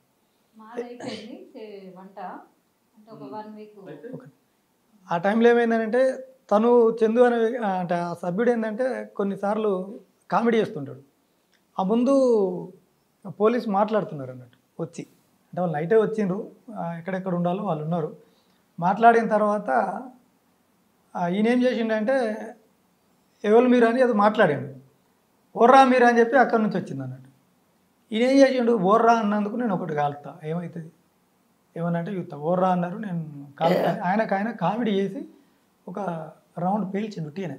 పోలీస్ అని కన్ఫర్మ్ తెలియదు. ఈయన ఒక రౌండ్ పేల్చిండో లేదో అక్కడ నుంచి భారీ ఎన్కౌంటర్ జరిగింది. అంటే అది బాగా ప్లస్ పాయింట్ అయింది ఆ టైం. నేను బయట నుంచి లోపల వస్తున్నా, ఈ సౌండ్ ఫైరింగ్ జరగగానే ఇమ్మీడియట్లీ కిట్ బ్యాగ్ అవన్నీ లోపల ఉంటాయి కదా, ఫాస్ట్గా వస్తుంటే మధ్యలోకి వచ్చిన తర్వాత ప్రసాద్ అన్నాడు, చనిపోయింది ఆయన. అప్పుడు state committee member, central committee member ఉన్నాడు ఆయన. స్టేట్ కమిటీ కార్యదర్శి కమ్ సెంట్రల్ కమిటీ మెంబర్ ఉన్నాడు. ఆయనతో ఇద్దరు గన్మెన్లు ఉండగానే అక్కడ బ్రేక్ అయిపోయింది నేను. ఎందుకంటే అతను కలిసిన తర్వాత తను ఇంపార్టెంట్ అనేది మేము అక్కడ ఉంటుంది కాబట్టి అక్కడ ఆగిపోయినాం. ఆగిపోయిన తర్వాత అర్జున్ ఏం జరుగుతుంది అన్నాడు. ఏం లేదన్నా పోలీస్ పార్టీ వచ్చింది కదా, ఎన్కౌంటర్ జరుగుతుందన్న. ఎట్లా మరి ఏం చేద్దాం అన్నాడు. చూద్దాం మరి లోపలికి అయితే పోదామని చెప్పేసి నేను కొంచెం ముందుకు వెళ్ళేటప్పటికి ఇంకెనక నుంచి ఇంకో ఇద్దరు వస్తాను. సోమన్ నన్ను చిట్టిరాజు పాప, ఆయన కూడా చనిపోయాను. ఆయన గన్మెన్ వాళ్ళిద్దరు వస్తారు. దీనికి ముందు ఒక ఇద్దరు సభ్యులు అప్పుడు వాళ్ళు బయటకు వెళ్తున్నారు అన్నట్టు. నేను లోపలికి వచ్చేటప్పుడు వాళ్ళని ఏం చేసినంటే ఫైరింగ్ వస్తుంది మీరు ఎటు లేదు రండి అని చెప్పి వాళ్ళు నాతో పట్టుకొని వచ్చిన. వాళ్ళిద్దరు వీళ్ళు ముగ్గురు, అదంతా 6 అయినాం. సోమన్న ప్లస్ వాళ్ళ గన్మెన్ వాళ్ళిద్దరు వస్తాను. సౌండ్ రాగానే ముందరికి అనగానే నేను సోమన్న అనగానే ఓకే రైట్ మాట ఏర్పడింది వచ్చేసింది. వచ్చిన తర్వాత ఏం చేద్దామంటే మనం ఫైరింగ్ చేయాల్సిందే, కానీ ఇటు చేయాలో అర్థం కాదు. అరెస్ట్ మన వాళ్ళు ఎక్కడ ఉన్నారు, వాళ్ళు ఎక్కడ ఉన్నారు, ఎటు అటాక్ చేయాలో అర్థం కాదు. ఇట్లా బీసెంట్రీ బంకర్ నుంచి ఒక అతను ఉంటాడు ఇంకోసారి, అతను ఆ బీసెంట్రీ నుంచి దుంకి రన్నింగ్ చేస్తూ వస్తున్నాడు. ఇక్కడ నుంచి సౌండ్ అవుతుందని ఇటు ముందు కొరికింది. మళ్ళీ ఒక చెట్టు ఉంటుంది దాన్ని దాటుకుంటే అనగానే నేనే అని చెప్పి ఆయన మాట ఏర్పాటు చేసుకుని ఒక రైట్ రా అని చెప్పింది. మేము 9 మంది అయినా. ఏం జరిగిందంటే బీసెంట్రీ పోస్ట్ బంకర్ మొత్తం ఆక్యుపై చేసుకున్నారు పోలీసు. నేను అక్కడ నుంచి వచ్చేసిన, ఎవరు లేరు ఇక్కడ మన ఏరియాలో అంటే అప్పుడు డిసైడ్ చేసుకొని మేము ఫైరింగ్ చేయడం జరిగింది. దాదాపు అది ఒక 55 నిమిషాలు కొనసాగింది. అంటే మేము ఇక్కడ ఉన్నాము, ఈ పార్టీ ఏంటంటే ఇటువైపు నుంచి ఒకటి అటువైపు నుంచి ఒకటి, అది ఎన్సర్కిల్మెంట్ అంటారు వాళ్ళు. ఎన్సర్కిల్మెంట్లో వాళ్ళు ఉన్నారు. వాళ్ళు ఇట్లా వస్తుంటే మేము మళ్ళీ ఇటు వెళ్ళిపోయి ఇటు అడ్డం తిరిగి కొట్టడం, వాళ్ళు ఇంకా అటు నుంచి వస్తే ఇట్లా వెళ్ళిపోయాడు. కొద్ది దూరం ఒక దాదాపు 50 నిమిషాలు అయింది. దాని తర్వాత మేము చూసుకుంటే కొంత దూరం వెళ్ళిపోయినాం, దాదాపు ఒక 200-300 మీటర్లు 400 మీటర్లు పోయినాం. ఈ ప్రసాదన కనిపించట్లేదు నాకు. ఏడి మనిషి ఎటు వేయండి అని చెప్పి చూస్తే వాళ్ళ గన్మెన్లు ముందరికి వెళ్ళిపోయారు, వీళ్ళంతా మిగతా వాళ్ళంతా ముందుకు వెళ్ళిపోయారు. ఏడి మనిషి అని చెప్పేవారు ఒక 150 మీటర్లు ముందుకు వెళ్ళిపోయాను. మళ్ళీ ఇక్కడ దాకా వచ్చి అటు ఉరికిండు ఆయన, ముందుకు వెళ్ళిపోయాను. మళ్ళీ రివర్స్ వేయండి, అరే మనిషి ఏడని చెప్పేవారు ఆడపోయినాడు, అరే అటు ఇటు పోయింది ఇట్లా పోయింది అని చెప్పేసి నేను ఫాస్ట్గా ఒక్కడిని మళ్ళీ ఆయన దగ్గరికి రన్నింగ్లో వెళ్ళిపోయాను. ఏమన్నా ఇటు వచ్చినావు అని చెప్పి నేను ఇటు ఎందుకు వచ్చినానంటే లేదు అర్జున్ వీళ్ళు ఒక్కళ్ళు ఇడిచిపెట్టదు, మొత్తం మందిని మనం వేసి పడేయాలి, వదిలిపెట్టద్దు, వీళ్ళు మనం వెంట పడుతున్నారు, వీళ్ళని ఇలా తరిమి కొట్టాలని చెప్పేసి ఆయన ఒక ఇప్ప సెట్ ఉంటుంది, మంచి ఇప్ప సెట్ దగ్గర నిలబడి ఉన్నాడు. నేను పోయి తన దగ్గర ఉన్నాను. అట్లెట్లా సాధ్యమవుతుంది అన్న, అది ఎట్లా అవుతుంది, మనం ఇది కాదు కదా చలో మనం వెళ్ళాలంటే నువ్వు ఆగు అన్నాడు. వాళ్ళు ఎంత దూరం అంటే 35-50 మీటర్ బిలో ఉన్నారు పోలీస్ పార్టీ. వాళ్ళు మాట్లాడుతున్నారు, ఎవరే మీరు అన్నారు. మీరెవరే అని అంటే వాళ్ళు రివర్స్ అడిగారు, మీరెవరో చెప్పురు అని అడిగితే డిస్కషన్ జరిగేది. ఈయన పీపుల్స్ ఆర్ అని చెప్పింది. వాళ్ళు ఫైరింగ్ చాలు చేశారు. అక్కడ ఆ చెట్టు దగ్గర ఉండి ఇద్దరం ఫైరింగ్ చేసినవాడు. ఆయన ఒక మ్యాగజిన్ కొట్టేసాడు, అంటే 30 బుల్లెట్స్ AK-47 కొట్టేసాడు. నా దగ్గర ఆ టైంలో 303 ఉండే. నేను ఒక 14 రౌండ్స్ కొట్టేసిన టకాటక కొట్టేసి అప్పటికి ఇట్లా వస్తున్నాం కదా, వాళ్ళు మళ్ళీ వచ్చారంటే మేము ఇక్కడ జోన్లో పడతాం అన్న వద్దు ఇక్కడ అని చెప్పేసి ఆయన ఒక మ్యాగజిన్ తీసి కింద పడేసింది. ఇమీడియట్లా మ్యాగజిన్ తీసుకొని జేబులో పెట్టుకోండి. అదేంటంటే స్టక్ అయింది, బుల్లెట్ అయిపోయినాయి అనుకుని తీసి కింద పడేసి ఇంకోటి పెట్టుకొని కొట్టింది. నేను దాన్ని తీసుకొని జేబులో పెట్టుకొని అన్న పోదాం అని చెప్పేసి లేదనంటే లేదు నువ్వు అవన్నీ కుదిరే నువ్వు నడతావు లేదని చెప్పి చేయబట్టి ఒక 2-3 మీటర్లు గట్టిగా గుంజుకొచ్చేసి వదులు అర్జున్ మనం పెట్టుకోవాలి, లేదు నువ్వు నడు వస్తావని సంగతి ఏంటన్నట్టు. అంటే అట్లా మాకు ఆ సత్తా ఉంటుంది ఆ టైంలో, నాయకత్వాన్ని ముందుగా తర్వాత వచ్చింది. అప్పటికి వీళ్ళ గన్మెన్స్ వాళ్ళు అప్పటికి కొద్దిగా మళ్ళీ మా దగ్గరికి వచ్చారు. అయితే వీళ్ళు ఏం చేసిండ్రంటే ఆమె అప్పుడు కొంచెం జ్వరంతో ఉన్నది, ఆమె బీ టీంలోనే ఉంటుంది కానీ పడుకున్న ప్లేసు వేరే దగ్గర ఉన్నది. ఆమె జ్వరంతో ఉన్నది, లేచింది. క్యాంపులో ఉన్న వాళ్ళు కొంతమంది ఏంటంటే వంట డ్యూటీ కోసం కొంతమంది రవి ప్లస్ వసంత కదా, రవి ప్లస్ వసంత, రజిత అండ్ వినోద్, ఇంకొకరు ఎవరు సోమన్పల్లి ఒక అబ్బాయి ఉంటారు, వాళ్ళు ఉంటారు అన్నట్టు. ఈ 5గురు వాళ్ళు ఎక్కడెక్కడ ఉన్నారనేది మనకు తెలియదు. ఇక ఆమె ఏం చేసిందంటే వేరే ఆమె చూసింది, ఆమెను పిలవలేదు. ఎందుకు పిలవలేదు అనేది మనకు తెలియదు. ఆమె పిలిస్తే వచ్చేది, ఆమె లేచి డైరెక్ట్ పోలీసు పార్టీ దిక్కి వెళ్ళిపోయింది అన్నట్టు. అంటే బయటపడ్డామే చెప్పింది మనకు, ఆమె నేను పిలుస్తున్నా రాలేదని చెప్పింది కానీ ఆమెకి వినబడితే ఎందుకు రాదు. అటు వెళ్ళిపోయింది, ఆమె అట్లా పడిపోయింది. ఇంకా ఈ పసుల రామరెడ్డి స్టేట్ కౌంట్ మెంబర్ ఏమో అటు మళ్ళీ కాలకృత్యాలకు రిటర్న్ వచ్చేటప్పుడు ఇటు ఏదైతే పార్టీ ఉందో ఆయన పిలుస్తూ వస్తుండే, ప్రసాద్ నేను వినోదం వస్తున్నా అంటే వాళ్ళు నేను ప్రసాద్ ఉన్న ఇట్రా అని వాళ్ళ దగ్గరికి పిలిచాను. ఉరికిన సందర్భాలు అనేటువంటివి చాలా తక్కువ ఉంటాయి. ఎందుకంటే మనం కొద్ది దూరం ఇప్పుడు ఏమవుతుందంటే ఆ కిల్లింగ్ జోన్ అంటారు దాన్ని, ఆ కిల్లింగ్ జోన్ దాటేంత వరకు మనం బెండింగ్లో వెళ్ళాలా లేదంటే పడుకొని క్రావలింగ్లో వెళ్ళాలా ఏంటి అనేది చూసుకున్నా. కిల్లింగ్ జోన్ దాటిన తర్వాత ఎప్పుడైతే జోన్ దాటుతామో ఫైరింగ్ ఆపేస్తాం. కిల్లింగ్ జోన్ అనేటువంటిది 50 to 100 మీటర్ బిలో ఉంటుంది. అది మేము బయటికి వెళ్ళిన తర్వాత ఫారెస్ట్లో కనిపించాం కదా, అలా కనిపించాం. మేము కనిపిస్తే ఫైరింగ్ చేస్తాం. మేము వాళ్ళకి కనిపిస్తున్నాం, వాళ్ళు మాకు కనిపిస్తే ఫైరింగ్ చేస్తాం. ఎప్పుడైతే మనం కనిపించకుండా అవుతామో జస్ట్ పక్క జరిగిన తర్వాత మెల్ల నడుచుకుంటూ వెళ్ళిపోతాం చూసుకుంటూ. ఆదరబాదరగా ఉరికితే ముంగట పార్టీ ఉంటే అక్కడ పడిపోతారు అంతా.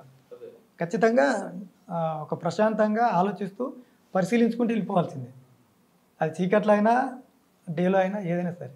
నిజం చెప్పాలి సార్, చాలా పార్టీ అని అంటే ఈయన ఆధ్వర్యంలో ఒక 15 టీములు 15 ఫైరింగ్లలో అయితే సేఫ్టీ అయిన టీములు చాలామంది ఉన్నారు సార్.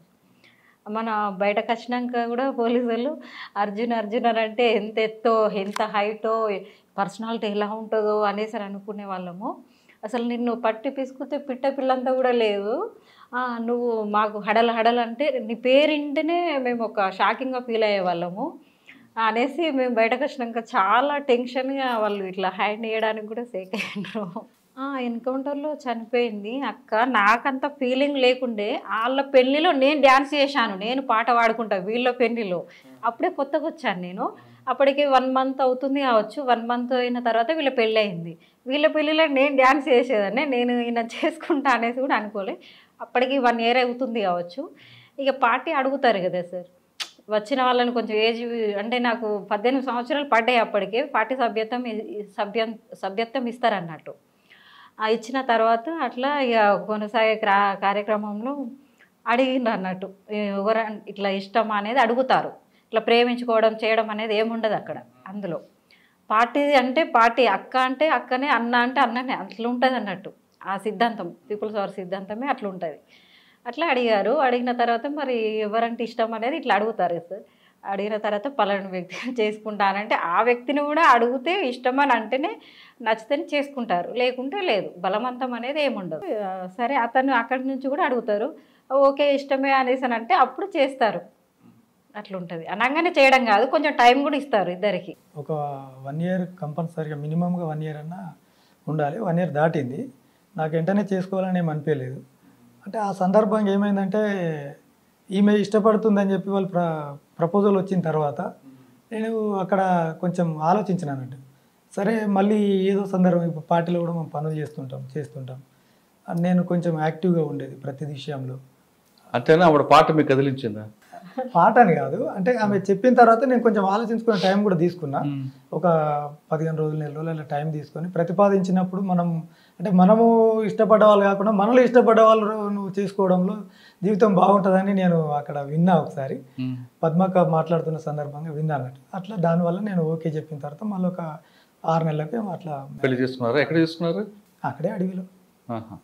సరే, పెళ్ళైన తర్వాత మీ ఇద్దరు ఒక క్యాంపులో ఉన్నారా? క్యాంపులు వేరు వేరు ఉండేవా? వేరు క్యాంపులో. ఎంతకాలం ఉన్నారండి పెళ్ళైన తర్వాత ఇద్దరు కలిపి? ఇద్దరం కలిసి 1 week ఉన్న తర్వాత వెళ్ళిపోయాడు సార్, వేరే వెళ్ళిపోయాడు. కాదమ్మా, పార్టీలో ఎంతకాలం ఉన్నారు? పార్టీలోనా సెప్టెంబర్ 20, 2001 అంటే ఒక 1 year. మీ ఆపరేషన్ ఏంటి? మీ ఆపరేషన్ ఏంటి అప్పుడు? అంటే ప్రమోషన్. ఆపరేషన్ ఏం చేసేవారు అక్కడ? పార్టీలో ఏం చేసేవారు? పార్టీలో అప్పుడు మేము ఇద్దరం ఉన్నప్పుడు ఏంటంటే మాకు ఈ సాంస్కృతిక సాయుధ జననాట్య మండలిని ఏర్పాటు చేశారు. దాంట్లో మేము ఇద్దరం ఉండేది. ఈ పాటలు వాడే దాంట్లో ఉండేది, కానీ దాంట్లో కంటే ఎక్కువ వేరే అపెన్స్ కోసం ఎక్కువ వాడేది. ఏది చేశారు? ఇప్పుడు ఏదైతే ఈ మిలిటరీ దాడులు ఉంటాయో మిలిటరీలో ఆపరేషన్ ఒకటి చెప్పండి అన్న. ఏం లేదు, ఇప్పుడు వీళ్ళు ఇప్పుడు కోరుట్ల దగ్గర ఒక సిఐ లాంటి ఒక ఆఫీసర్ను అట్లా చేయాలని అప్పుడు పార్టీ వాళ్ళు అనుకున్నారు. దాంట్లో భాగస్వామ్యం చేయడం అన్నట్టు, సర్వేలు రెక్కి చేయడం. కానీ ఏది కోరుట్ల ఎక్కడ? కోరుట్ల వేములవాడ రోడ్ ఉంటుంది. అవును, కోరుట్ల వేములవాడ కత్లాపూర్ పోలీస్ స్టేషన్ ఉంటుంది. ఆ కత్లాపూర్ పోలీస్ స్టేషన్ ఏంటంటే ఇప్పుడు వీళ్ళు ఏంటంటే ఒక ప్రతిఘటించాలనేది చింతాకుంట కోనపురం ఒక పెద్ద అడవి ఉంటుంది. ఆ అడవిలో 270 మైన్స్ పెట్టామన్నట్టు, క్లెమర్ మైన్స్. దానిలోకి పోలీస్ పార్టీని తీసుకురావాలంటే ఒక ఆఫీసర్ లాంటి వ్యక్తి ఇదైతేనే అందులోకి ఎఫెక్ట్ పడుతుంది. ఆ టైంలో అని చెప్పేసి అది ప్లాన్ చేసినట్టు. అంటే ఇట్లాంటివి కొన్ని అంటే అంబుష్ చేశారు. మేము ఆయన వచ్చారు, ఆయన అంబుష్ పెట్టినాము. ఒక మా మైండ్స్ మీద నుంచి 3 సిఐలు 5 ఎస్ఐలు వెళ్ళారు. ఎందులో 5 ఎస్ఐ వెహికల్ వెళ్ళినాయి, 3 సిఐ వెహికల్ వెళ్ళినాయి. 8 మంది వెళ్ళిపోయారు మా దాని నుంచి. కానీ అప్పుడు మా టెక్నికల్ ఇష్యూ వల్ల ఏమైపోయిందంటే అది ఫెయిల్ అయిపోయింది. ఎక్కడ కోరుట్ల? కొరుట్లో పక్కనే ఎకిన్పూర్ అని ఒక విలేజ్. అంటే మీరు పెట్టారు, మా అంబుష్ చేశారు కానీ వాళ్ళ 3 సేఫ్కి వెళ్ళిపోయారా? అంటే మాకేమైందని అంటే వాకీ టాకీస్ వాడినాం అన్నట్టు. అప్పుడు స్కౌట్ అంటాం మేము. ఆ స్కౌట్లో వాకీ టాకీ వాడినాం. ఆ వాకీ టాకీ వాడిన వ్యక్తి మాకు చెప్పే వ్యక్తి ఏంటంటే ఆయన అసలు ఏందో మాకు అర్థం కాలే. మొత్తానికి ఏంటంటే పని చేయట్లేదు అని చెప్పిండు. 3 వాకీ టాకీలు ఉంటాయి. అతని దగ్గర ఒక వాకీ టాకీ ఉంటుంది, మా దగ్గర ఒక వాకీ టాకీ ఉంటుంది ఈ అఫెన్స్లో ఉన్న దగ్గర. తర్వాత ఇంకో టీం కత్లాపూర్ టౌన్లో ఉంటుంది. ఆ టౌన్లో వాళ్ళు ఒక కానిస్టేబుల్ను టార్గెట్ చేసిన కానిస్టేబుల్ ఎవరైతే ఉంటారో వాళ్ళని కొట్టాలని వాళ్ళు ఉంటారు. వాళ్ళు కొట్టిండ్రు అక్కడ, వాళ్ళిద్దరు ఉన్నారు, వాళ్ళు కొట్టిండ్రు. కొట్టిన తర్వాత మూడో వాకీ టాకీలు ఏంటంటే పోలీస్కి సంబంధించిన అది ఉంటుంది అన్నట్టు, ఆ సిగ్నల్ దొరకబడుతుంది. దానిలో మాకు పూర్తిగా అర్థం కాదని కొన్ని తెలుస్తాయి. అంటే వాళ్ళు అలర్ట్ అయినారు, ఇట్లా కత్లాపూర్లో శ్రీరాములు కానిస్టేబుల్ చేశారు, అలర్ట్ డిస్టిక్ మొత్తం రెడ్ అలర్ట్ అనగానే ఆయనకు భయమైందా ఏమైందా అక్కడ నుంచి వచ్చేసింది. ఆయన మేము ఎక్కడ ఉన్నామో ఆయనకు తెలియదు, కానీ మా బ్యాక్ సైడ్ ఆయన తిరుగుతున్నాడు, చూసినాం మేము. ఆయన అక్కడ పాయింట్ మీద లేక ఇక్కడ ఉంటే మనం ఇక్కడ ఉంటే ఏం చేస్తాం, చలో అని చెప్పి వెళ్ళిపోయినాం. వాళ్ళు వెళ్ళిపోయి అడిగితే పని చేస్తలేదు అని చెప్పాడు. సరే పని చేస్తలేదు కానీ వెళ్ళిపోయినాం. మేము తెల్లారి చూస్తే అది సెల్స్ మార్క్స్ చూస్తే పని చేస్తుంది. అంటే మేము వెళ్ళిపోయినాం కాబట్టి వీళ్ళంతా దీని నుంచి. ఎంతమంది వెళ్ళారు సీఏలు? 3 సిఐలు వెళ్ళారు. 3 సీఏలు 2 ఎస్ఐలు? 5 ఎస్ఐలు వెళ్ళారు. అంటే అది కరెక్ట్ బ్లాస్ట్ ఉంటే మొత్తం ఏదో ఒకటైతే అంటే ఏ వెహికల్ వాడనో తెలియదు. 8 వెహికల్ వెళ్ళినాయి కదా, ఎవరో వీళ్ళని బట్టి వాళ్ళు 15 నిమిషాలు 20 నిమిషాలు అరగంటకు ఒక వెహికల్ వెళ్తూనే ఉన్నది. కానీ మీరు ఉన్నారు, కనబడుతుంది. అంటే వెహికల్ వెళ్ళేది మాకు కనబడుతుంది. మేము అప్పటి నుంచి వెళ్ళిపోయినాం అక్కడ నుంచి. మా మనిషి అక్కడ లేడు కదా, అక్కడ నుంచి బయటకు వచ్చేసినాం అన్నట్టు. ఇలాంటి వాటికి ఏంది లాస్ట్ టైంలో ఏంటంటే మళ్ళీ జననాట్య మండలం తీసి సిరిసిల్ల ఏరియా కమిటీ కార్యదర్శిగా నియమించడం జరిగింది. దాంట్లో ఏమే సిరిసిల్లకు సంబంధించిన ఒక ఎల్జిఎస్కు డిప్యూటీ కమాండర్గా ప్రమోట్ అయ్యి అప్పుడు పనిచేస్తున్న సమయంలో బయటికి రావడం అనేది. మళ్ళీ ఎందుకు బయటికి ఎందుకు రావాలనుకున్నారు ఇద్దరు కలిపి? బయటికి రావాలంటే నేను ఆలోచించిన ఏంటంటే ఇది అంటే అప్పుడు ఉన్న పరిజ్ఞానం బట్టి ఎప్పటి వరకు ఇది సాగుతుంది ఏంది అసలు ఏం అర్థం కాదు. అంటే దీర్ఘకాలంగా కొనసాగుతుంది దీనివల్ల కొనసాగుతుంది. ఒకటి. రెండోది ఏంటంటే ఫస్ట్ ఆమె చనిపోయింది భార్య. తర్వాత నేను పని మీద వేరే వెళ్ళినప్పుడు అంటే లోపట్నే నేను రిటర్న్ వచ్చేటప్పటికి ఒక 6 months ఇది పట్టింది. ఈ టైంలో ఒక 2-3 ఎన్కౌంటర్లు జరిగినాయి. అప్పుడు ఈమె నాకు వాటి గురించి చెప్తుంటే అంటే ఇడిచిపెట్టి కొందరు వెళ్ళిపోవడం, ఇవి వెనకాడ పడిపోవడం, ఊరికనే చనిపోవడము అవుతుందేమో ఎందుకు అంటే వీడి మాటలు విని అంటే ఫైరింగ్లు అనేది సార్ అటు ఉన్నారు కాబట్టి వేరే డిస్టిక్లు ఉన్నారు. మేము మీటింగులు పెట్టేవాళ్ళం కంటిన్యూగా. మీటింగ్ రుద్రంగిలు అంటే మాకు ముందే డ్రెస్, ఇప్పుడు గద్దరు డ్రెస్ ఎలా ఉంటుందో సారీ, ఆ సారీ అంటే ఏంటిది గజ్జలు కూడా ముందే కట్టుకునేవాళ్ళం. అంటే మాకు పద్మకు ఉండేది మాతోటి. అట్లా మీటింగులు పెట్టేవాళ్ళం, వెళ్ళేవాళ్ళం. అక్కడ వెళ్ళిన తర్వాత వేరే దగ్గర కూడా ఫైరింగ్లు అనేది ఇప్పుడు ఇక్కడ మీటింగులు పెట్టి ఇక్కడ కాంట్రాక్ట్ అయిన టీం ఎక్కడికి వెళ్ళిపోతుంది అనేది కూడా వాళ్ళకి తెలుస్తుంది కదా. అట్లా కొన్ని ఫైరింగ్లు అవుతుండే. మళ్ళీ ఏంటి అని అంటే ఈరోజు ఈ రాత్రి నేను ఒకవేళ ఫుడ్ ఇప్పుడు మీ దగ్గరికి వస్తే ఫుడ్ ఏర్పాటు చేస్తే తెల్లారి ఏంటి అని అంటే మళ్ళీ మీ దగ్గరికి పంపిస్తుండే, నన్ను గుర్తుపెట్టుకోమంటుండే. ఎక్కడి నుంచి వెళ్ళినాం, ఇప్పుడు మీ దగ్గర రావాలంటే ఎట్లా వచ్చినాం ఏంటి అనేది అది గుర్తుపెట్టుకొని తెల్లారి ఏంటి అని అంటే సివిల్ అయి కావాలి, సివిల్ టీ-షర్ట్ లుంగి మీద. అప్పుడు ముక్కు పుల్ల ఇవన్నీ ఉండేవి కదా, హెయిర్ కట్ ఇవంతా మామూలు బాయ్స్ లాగా వెళ్ళిపోయేదాన్ని. అట్లా కూడా కొంచెం ఇబ్బంది అవుతుంది అనేసి నేను ఫుడ్ లేని కాడ ఫుడ్ ఏర్పాటు చేసి అట్లా అంటే లేని కాడ అంటే కొత్త ఏరియాలో మనకు పరిచయాలు లేని కాడ కూడా అట్లా తీసుకొచ్చేదాన్ని అన్నట్టు. బయటకు 24 hours నన్నే పంపించేవాళ్ళు. అందుకనంటే ఫుడ్ తేవడం కోసం కానీ కొంచెం ఒక్కొక్క టైంలో మాకు అన్నము కూడా కొంచెం ఇబ్బంది అవుతుండే. ఆ టైంలో వీళ్ళని చూసి ఏంటంటే పోలీసు వాళ్ళు కావచ్చు అనేసి జనాలు కూడా నమ్మక ఫుడ్ కూడా కొంచెం ఇబ్బంది అవుతుంది. అట్లా నేను వెళ్ళిన కాడ ఏందనంటే నా పేరు కవిత, నన్ను గుర్తుపెట్టుకోర్రి ఇట్లా వాళ్ళు జనరల్గా ఎక్కడైనా కనబడ్డా, మనం వెళ్ళే టైంలో కనబడ్డా కూడా అట్లా నన్ను గుర్తుపెట్టుకోండి, నా పేరు కవిత అనేసి వాళ్ళకి పరిచయం చేసుకొని అట్లా కూడా కొంచెం వెళ్ళేవాళ్ళం ఉన్నట్టు. అట్లా నన్ను గుర్తుపెట్టుకొని ఆ ఫుడ్ కాడ కానీ కొంచెం మాట్లాడే విధానంలో కానీ అట్లా అవుతుండే. ఇక కొన్ని సందర్భాల్లో ఏంటంటే అట్లా మీటింగ్లు పెట్టి అట్లా వెళ్ళే వాళ్ళం కాబట్టి ఎక్కువ బ్యాచెస్ ఇక పేపర్లలో ఇట్లా పోదులు ఇదంతా కనపడుతుండే అన్నట్టు. అట్లా టీములు ఈ ఏరియాలో మీటింగ్ పెట్టిరంటే ఇక్కడ దొరుకుతుంది మనకు పార్టీ అనేసి కొంచెం అట్లా కొంచెం ఫైరింగ్లు కూడా అవుతుండే. ఫైరింగులు అయిన సందర్భంలో నేను ఎక్కువ బయటకు వెళ్ళేదాన్ని, అంటే నా మీద తక్కువ అయినాయి. అంటే నేను బయటకు వెళ్ళి ఫుడ్ విషయంలో కానీ ఒక్కొక్క సందర్భంలో స్నానాలకు కూడా కొంచెం ఇబ్బంది అవుతుండే. అట్లా టీమును బయటకి ఇచ్చి పంపించడం కానీ ఇలా జరుగుతుండే అన్నట్టు. మేము బయటకు వెళ్ళి మా టీం మీద కాకుండా ఆ లోపల ఉన్న టీం మీద ఇట్లా జరుగుతుండే అన్నట్టు ఫైరింగ్లు కానీ. అంటే ఇవన్నీ చూసి బయటకు వెళ్తే బెటర్ అనుకున్నారా? బయటకి ఇవన్నీ వెళ్తే కాదు సార్, ఇక్కడ ఏంది అని అంటే బలమైన కారణం చెప్పండి. మానాలు అది అంటే పద్మక్క ఉండేటప్పుడు తెలుసు కదా, చెప్పు ఇక చెప్పండి. అది పర్వాలేదు. మానాలు ఎన్నుకుంటారా? మానాలు ఎన్నుకుంటారు అనేది మొన్న మేము బయటకు వచ్చిన తర్వాత, అంటే 2004-05 అయింది అది. మేము అప్పటికి 2000 నిజామాబాద్ లో జరిగింది కదా మానాలు. అంటే ఇది మీరు చెప్తున్న కారణాలు ఏదో కరెక్ట్ గా అనిపించట్లేదు, అది బలమైన కారణమే మీకు బయటకు తీసుకొచ్చింది. అంటే బలమైన కారణం ఏంటంటే నేను ఆలోచించింది ఒకటి ఏంటంటే, ఒకటి అమ్మ నాన్న కూడా పేదోళ్ళు, అంటే ఈ పూట చేసుకొని బతుకుతేనే ఉండేటోళ్ళు పెద్దగా అవుతున్నారు కదా, వాళ్ళకు మనం పెట్టకపోతే ఎట్లా.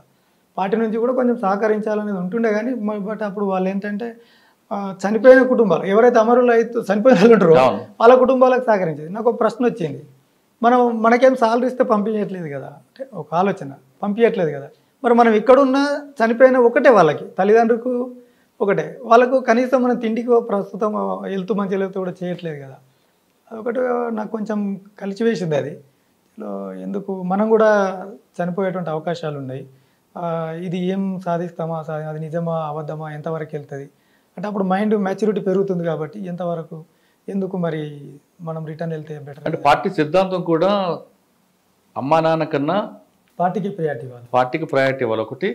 అక్కడ ఉన్న ప్రజల్లోనే మన అమ్మా నాన్న చూసుకోవాలి ఉంటుంది. మరి వాళ్ళని కాకుండా మన రక్త సంబంధాలతో పుట్టిన అమ్మా నాన్నకి మీరు ఎందుకు ప్రాధాన్యత ఇచ్చారు? అంటే ఇప్పుడు ఏమవుతుందంటే సార్, ఇప్పుడు మనం ఒకసారి నెగిటివ్ ఆలోచించి వెనక్కి రావాలనుకునేటప్పుడు ఏమవుతుందంటే ఇవన్నీ తోడవుతుంటాయి. ఎప్పుడైతే నెగిటివ్ పాయింట్ రాకుంటున్నది అనుకోండి, ఇప్పుడు నేను 30-35 ఎన్కౌంటర్లో ఉన్నా కూడా నేను ఎప్పుడు కూడా ఇది కాలే.